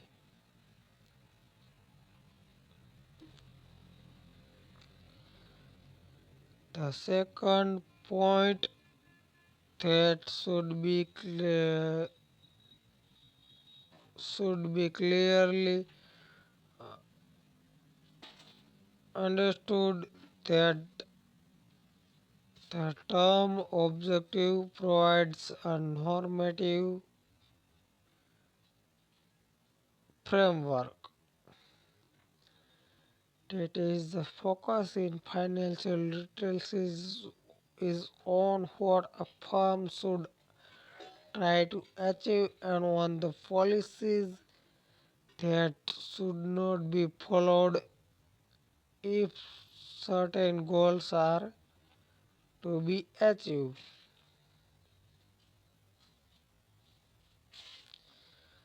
The, the implication is that these are not necessarily followed by firms in actual practice.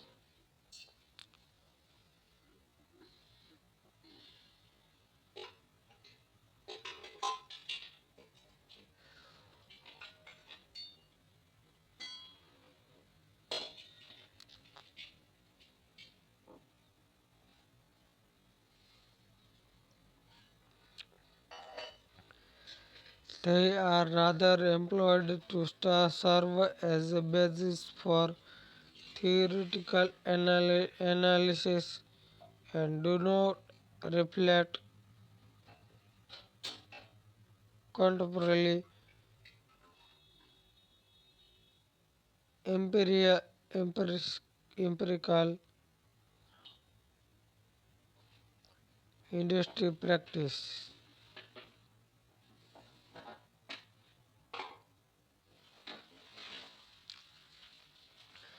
Thus, the term is used in a rather narrow sense of what the firm should attempt to achieve with its investment financing and dividend policy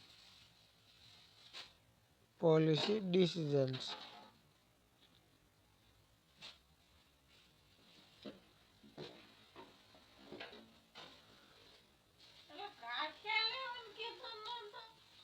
હે? ગાંઠિયા ગયા મારે ખાય ખાય આ વાલ લીધા હતા Profit મેદી હોય ને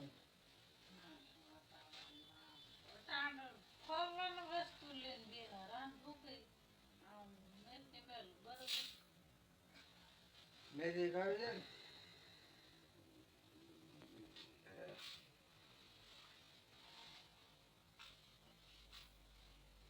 નકર એને એ આપણે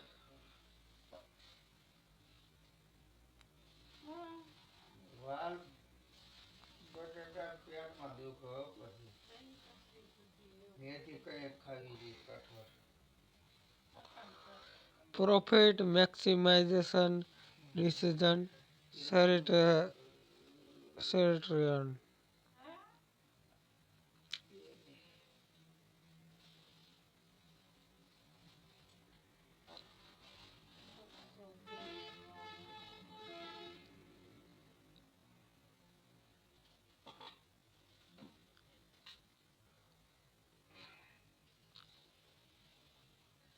એટલે કરશનબેન ફોન તો કરી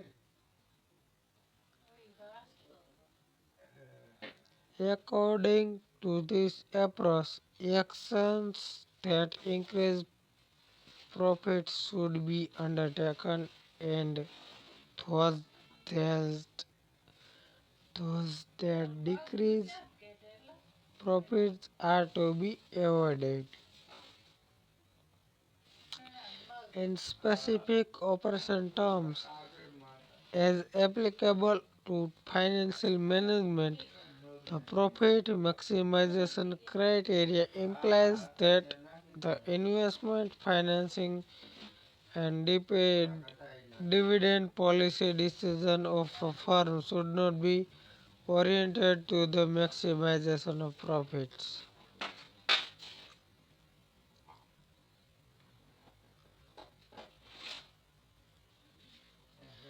The term profit can be used in two senses. As a owner-oriented concept, it refers to amount and shares of national income which is paid to the owners of businesses. અહીંયા ભેગતો તો ઓલા એ phone કરી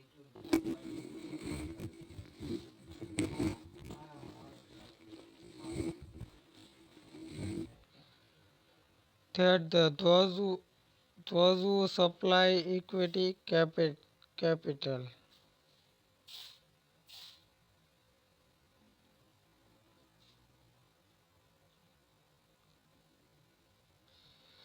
As a variant,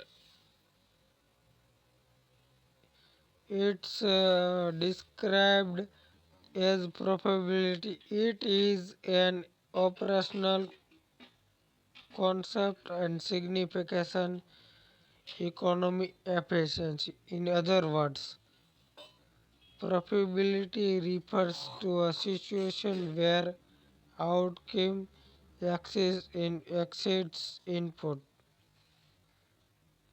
That is, the value created by this use of resources is more than the total of the input resources.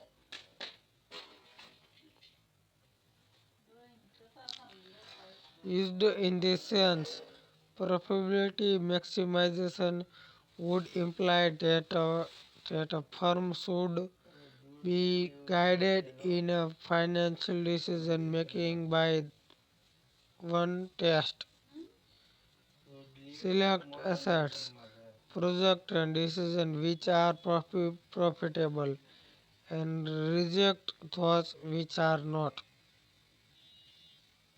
એમાં થોડો card લેજે હા ઘડી એક પર સાત બે વાર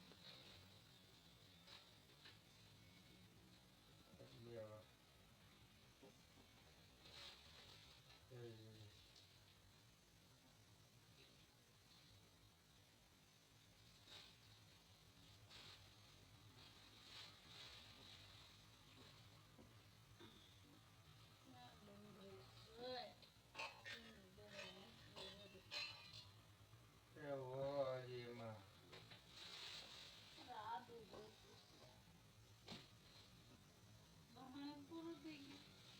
ભરી ગયા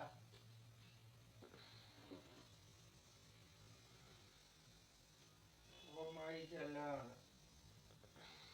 કોઈમાં ઓલો ખારણિયામાં ગજમાઈ કર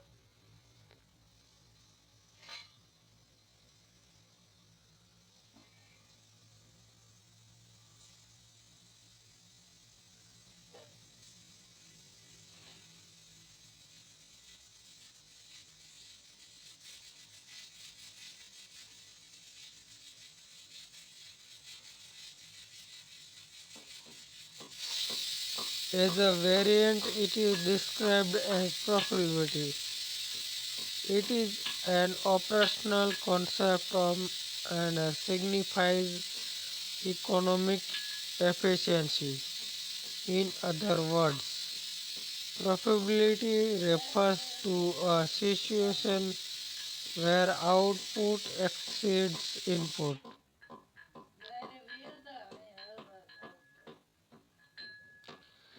That is, the value created by the use of resources is more than the total of the input resources.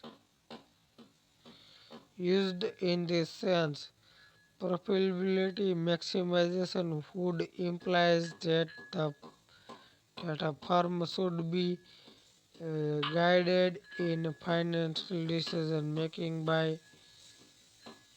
one test: select assets, projects and decisions which are profitable and reject those which are not. Right?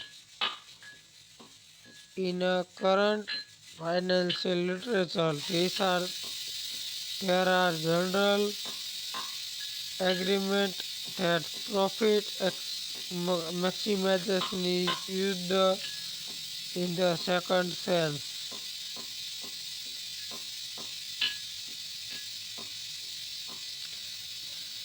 The rationale and behind profitability maximization as a guide of financial decision making. It's simple. Profit profit is a test of economic efficiency. It provides a yardstick by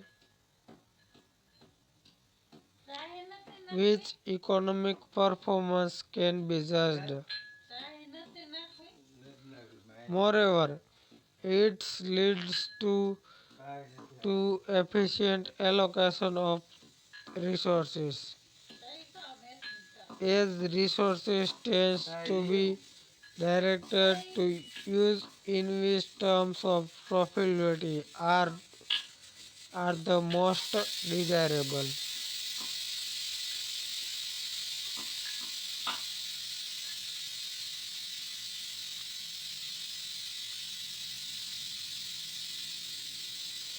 Finally, it ensures maximum social welfare. The individual search for maximum profitability provides the famous invisible hand by which total economic welfare is maximized.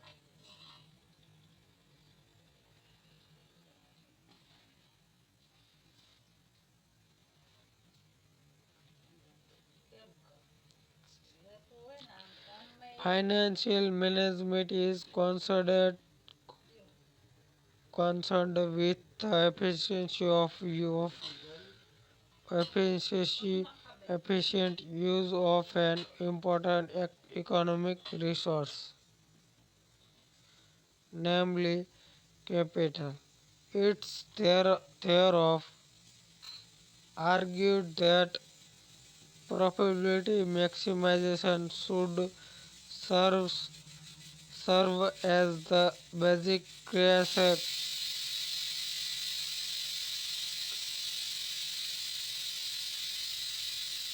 criterion for financial management decision.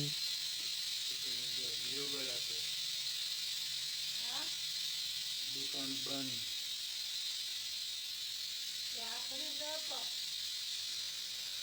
The profit maximization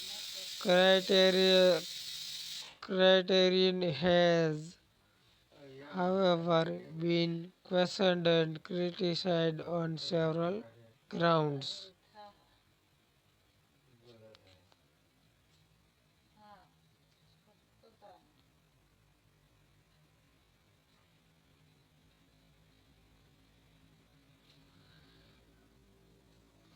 The reasons for the opposition in academic literature in fall into two broad groups. Those that are based on misapprehensions about the workability and fairness of the private enterprise itself. And second thing is those those that arise out of the difficulty of applying this criterion management refers to an explicit operational guide for the internal investment and financing of a firm and not the overall goal of business operations.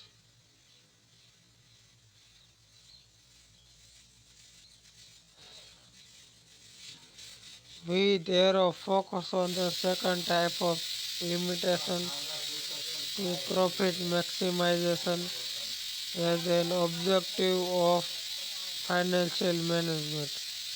The main technical flaws in this criterion are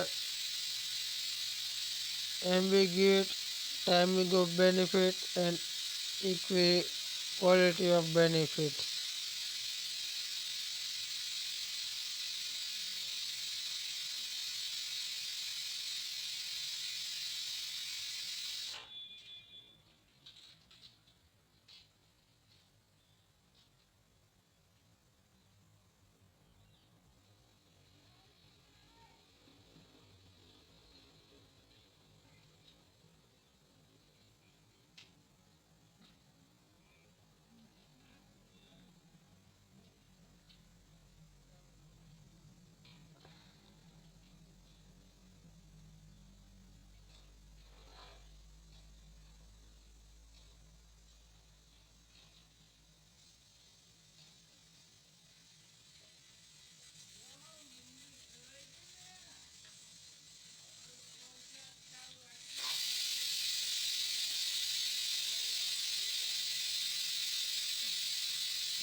એ તો હમાય જા ના કરો તો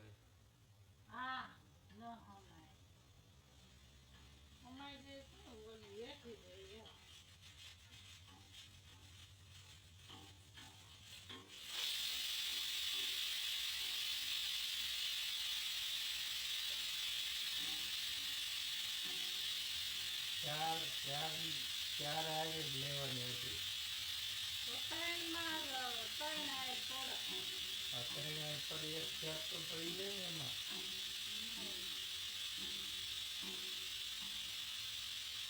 ઓલા તારે ઘોડા વડા જ નહીં છે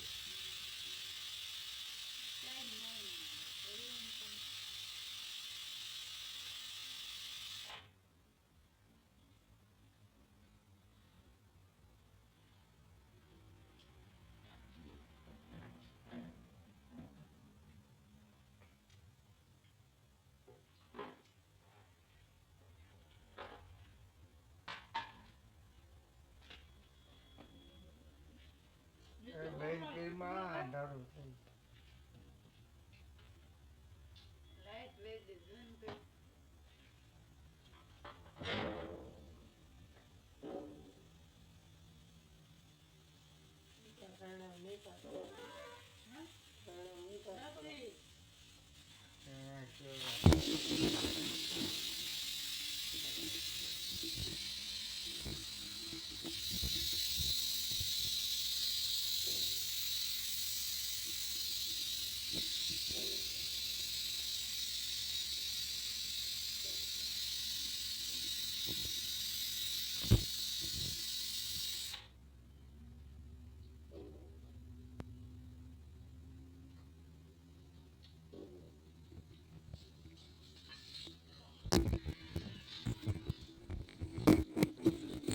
Now we will talk about ambiguity.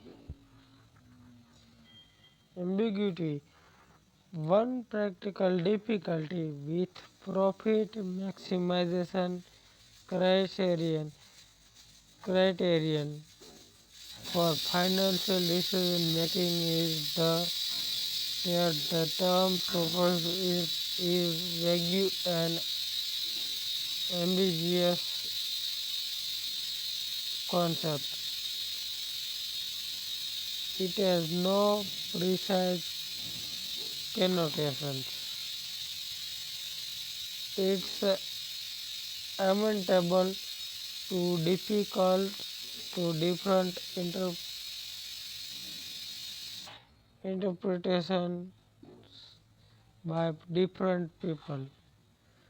To illustrate, profit may be short term or long term. It may be total profit or rate of profit. It may be before tax or before tax or after tax.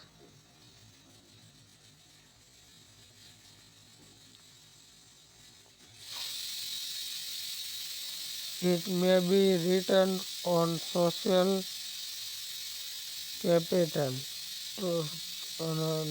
return on total capital employed or total assets of shareholder equity and so on.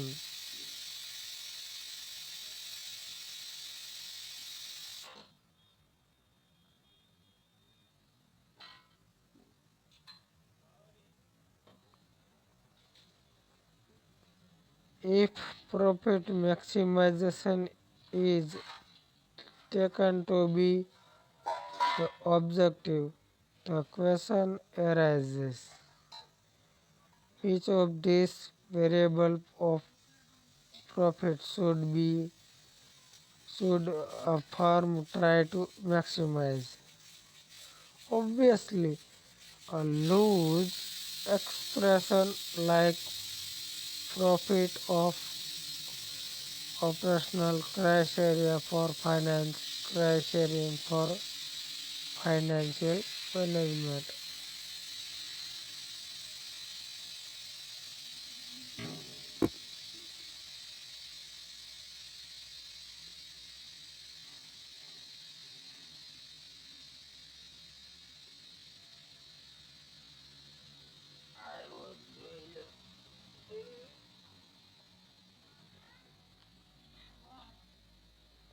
દુકાનવાળો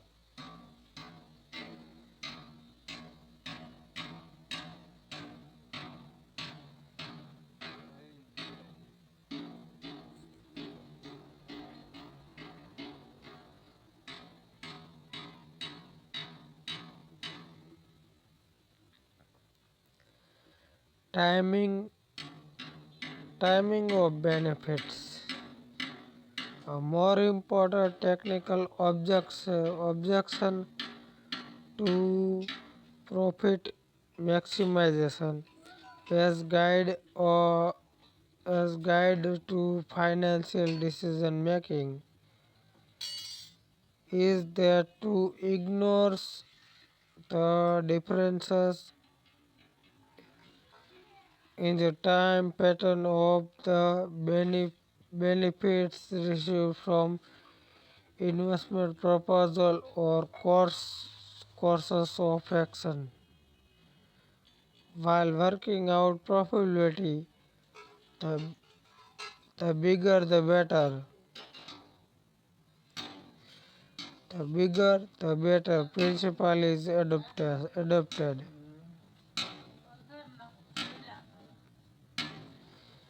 As the decision is based on the total benefits received for working life assets,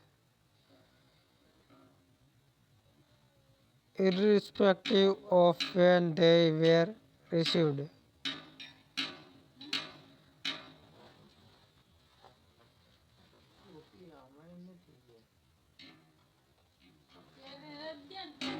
Now we understand by its by a table. First one is alternative, rupees in lakhs. Alternative B, rupees in lakhs, right? Period 1, 50. Period 2, 100, 200. Period 3, 50 to 100. આમાં હું Total 200, 200.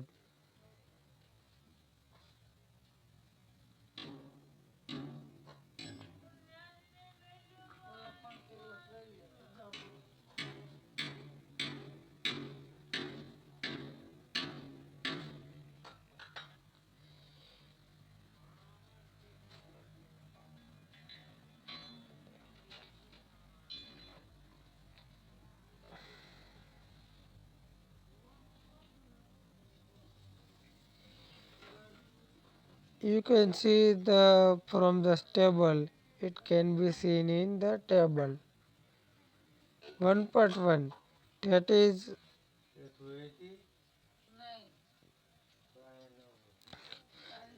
the total. You can see that is the total profits associated with the alternatives A and B are identical.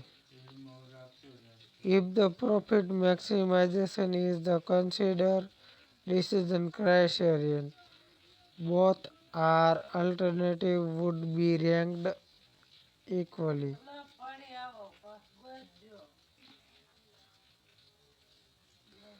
But the return from both the alternative differ in one important respect. While alternative A provides high return in earlier years,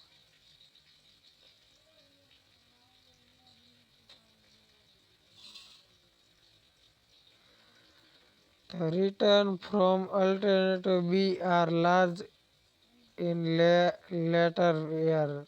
આ પદ્યું કોને દીધું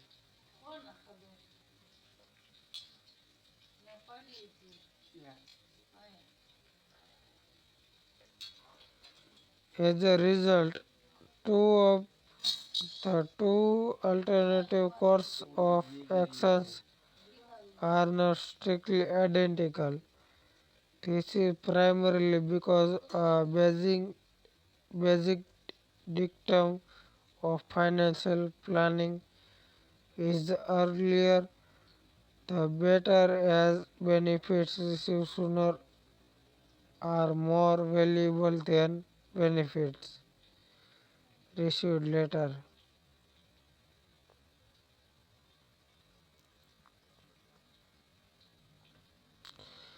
The reason for the superiority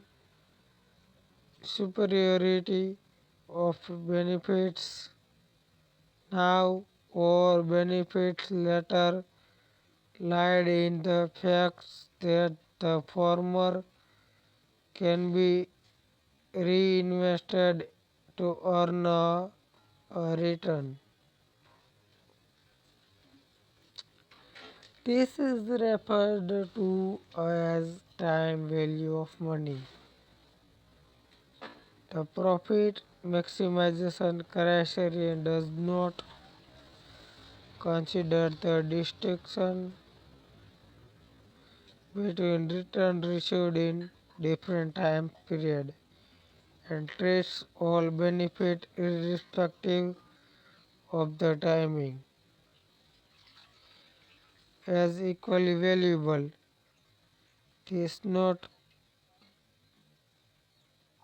true in actual practice, as benefits in early years should be valued more highly than equivalent benefits in later years. The assumptions of equal value is inconsistent with the real world situation.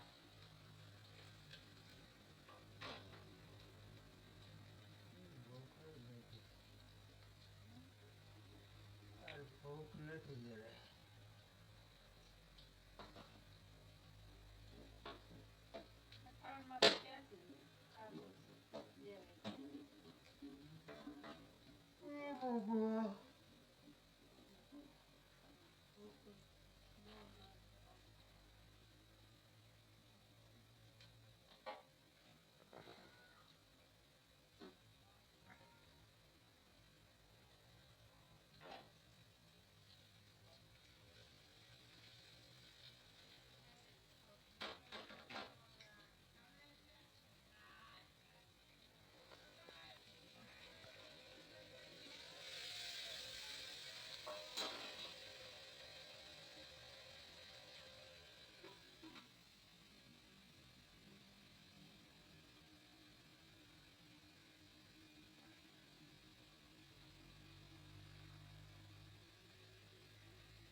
Now we will talk about the quality of benefits. Probably the most important technical limitation of profit maximization as an operational objective is that it ignores the equality aspect of benefits associated with a financial course of action. The term equality quality is as here refers to the degree of certainty with which benefits can be expected. As a rule, the more certain the expected return, the higher is the quality of the benefits.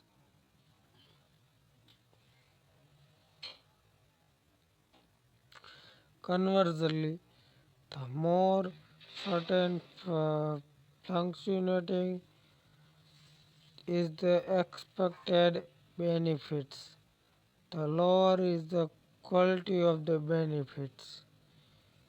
An uncertain and fluctuating return implies risk to the investment. It can be safely assumed that the investor are risk uh, averter, averter.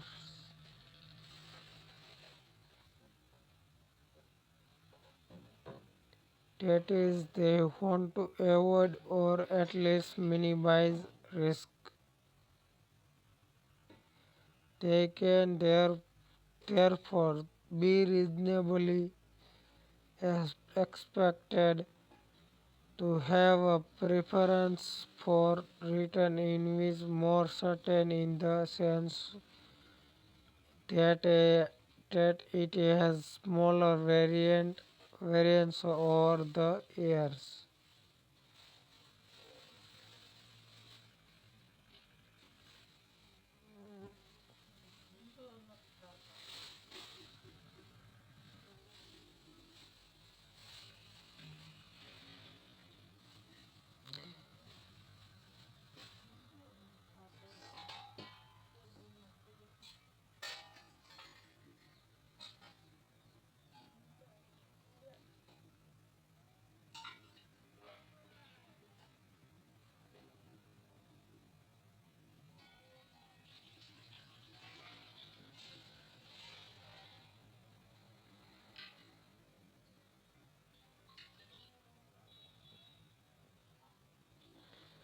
The problem of certainly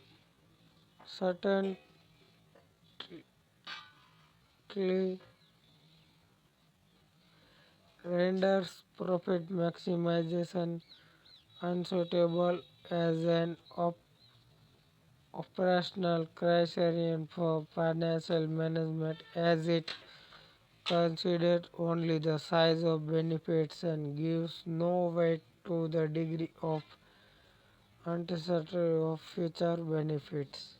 This is illustrated in the you can see the table.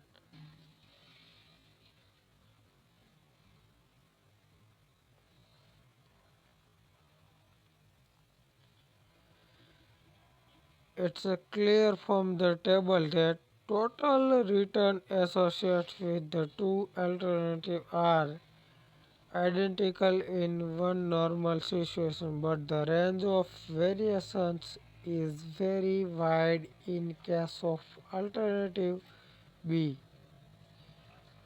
while it's narrow in respect of alternative A. To put it differently, the earning associated with alternative B are more uncertain. You can see the risky. You can consider it as uncertain or risky, right? B are more uncertain as they fluctuate widely depending on the state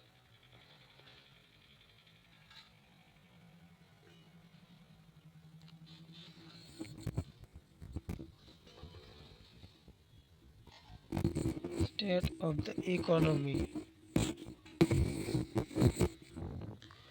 Obviously, alternative A is better than the in terms of risk and uncertainty. The profit maximization criterion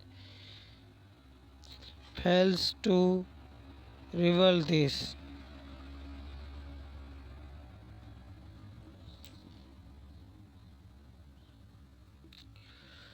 To conclude, the profit maximization criterion is inappropriate and unsuitable as an operational objective of investment, financing, and dividend decision of a firm.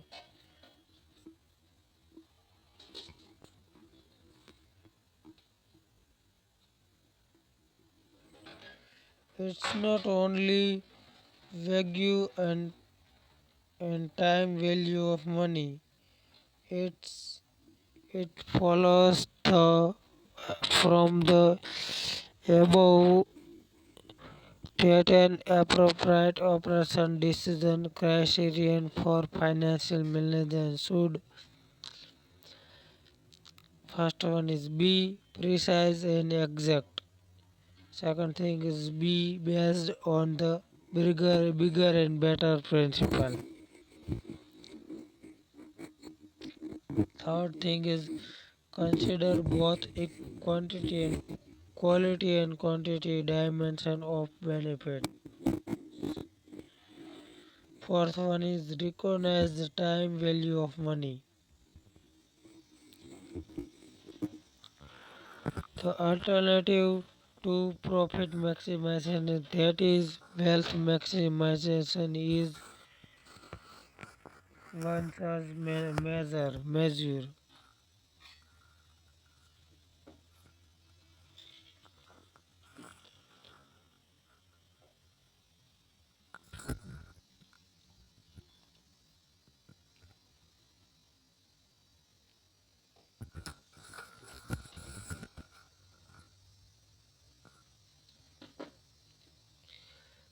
Now we will talk about the wealth maximization decision criterion. This is also known as value maximization or net present worth maximization. In current academic literature, value maximization is the among universal accept as an appropriate operation decision criteria for financial management decision, as it removes the technical limitation which characterize earlier profit maximization criterion. Its operational features satisfies all the three requirements of a suitable operation,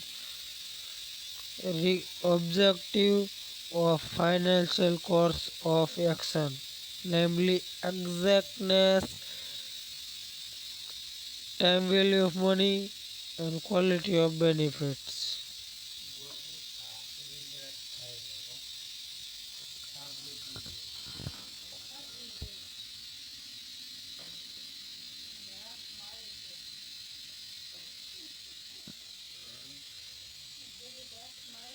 The value of an asset should be viewed in terms of benefits it can produce. The worth of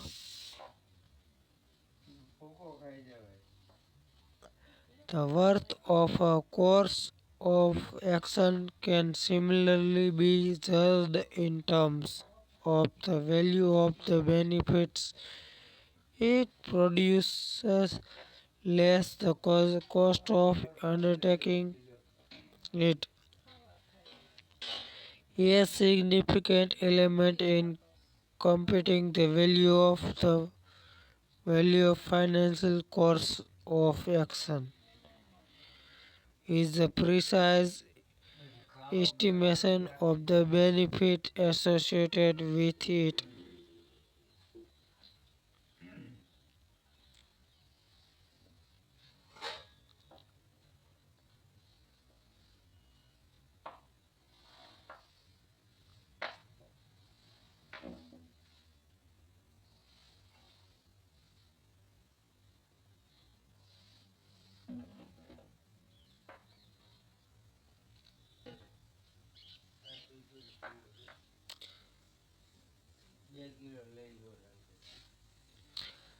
The wealth maximization criteria is based on the measurement of benefits in the case of profit maximization criteria.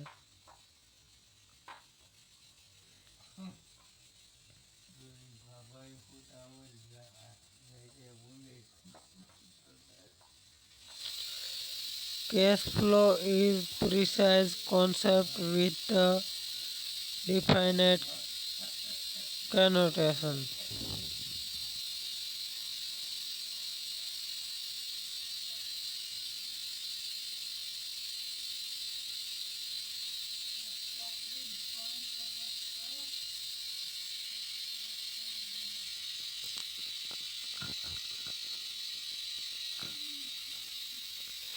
Cash flow is a precise concept with a definite case of the profit maximization criteria.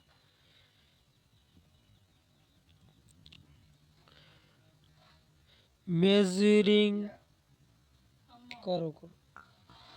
Measuring benefits in terms of cash flow avoids the ambiguity associated with accounting profits.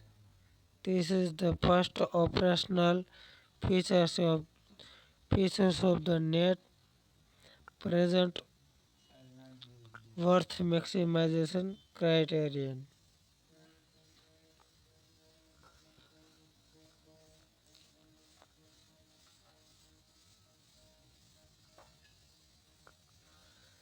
The second important feature of the wealth maximization criterion is is is that it considers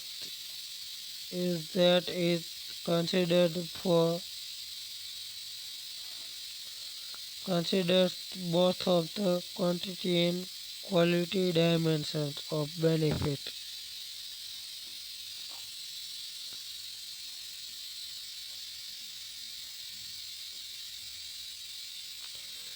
At the same, it also incorporates the time value of money, the operational implication of the uncertainty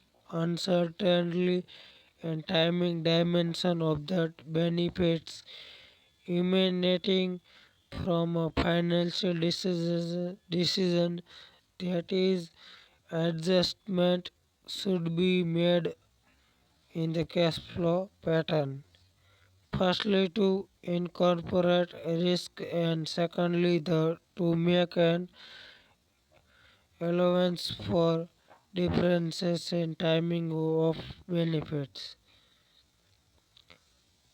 The value of course of action must be viewed in terms of its worth to those providing the resources necessary for its undertaking. In applying the value maximization criterion, the terms value is used in terms of worth of the owners, that is ordinary shareholders.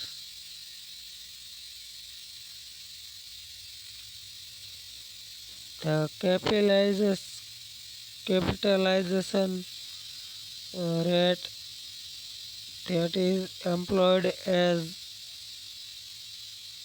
is there of the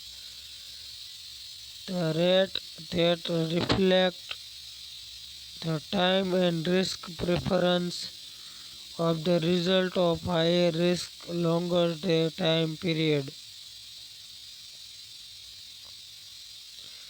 Thus, a stream of cash flow that is quite certain might be associated with a rate of 5%, while very risky stream may be carry a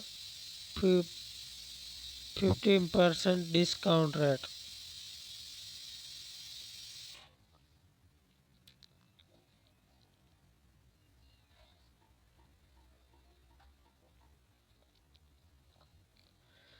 For the above reason, in the net present value maximization is superior to the profit maximization as an operational objective.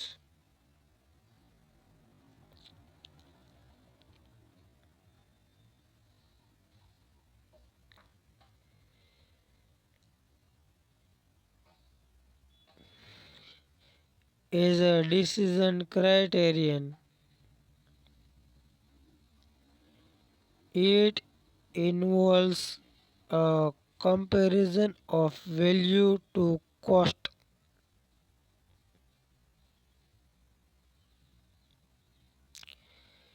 An action that has a discounted value, reflecting both time and risk that exceeds its cost can be said to create value.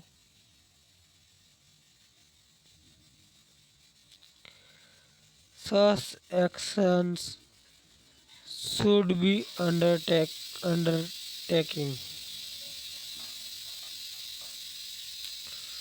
Conversely, actions with less value than cost reduce value and should be alternative with greatest net present.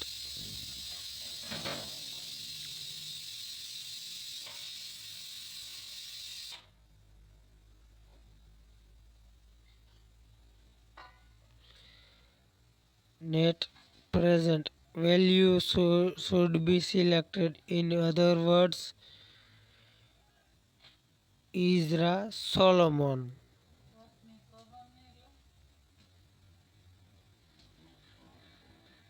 In other words of Ezra Solomon, what Ezra Solomon said that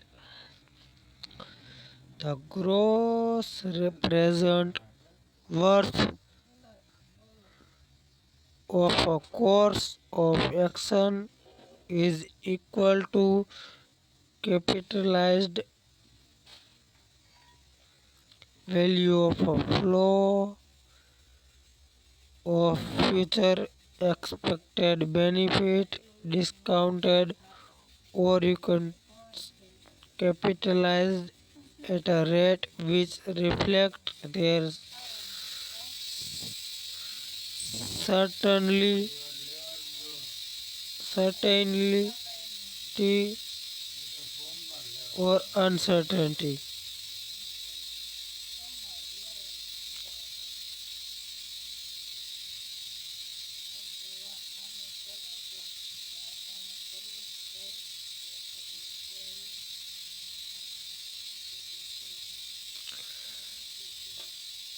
Wealth or net present worth is the difference between gross present worth and a ઘઉં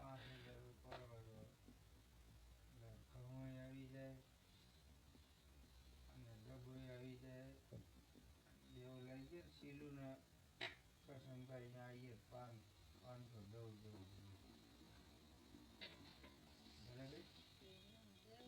and the amount of capital investment required to achieve the benefits being discussed.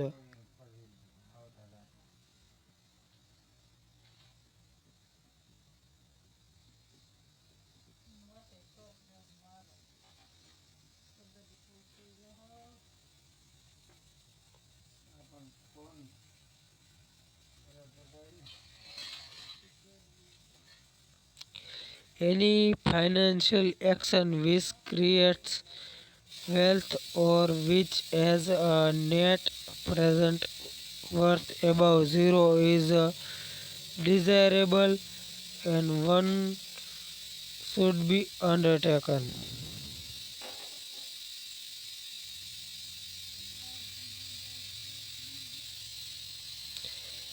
Any financial action which does not meet this test should be rejected.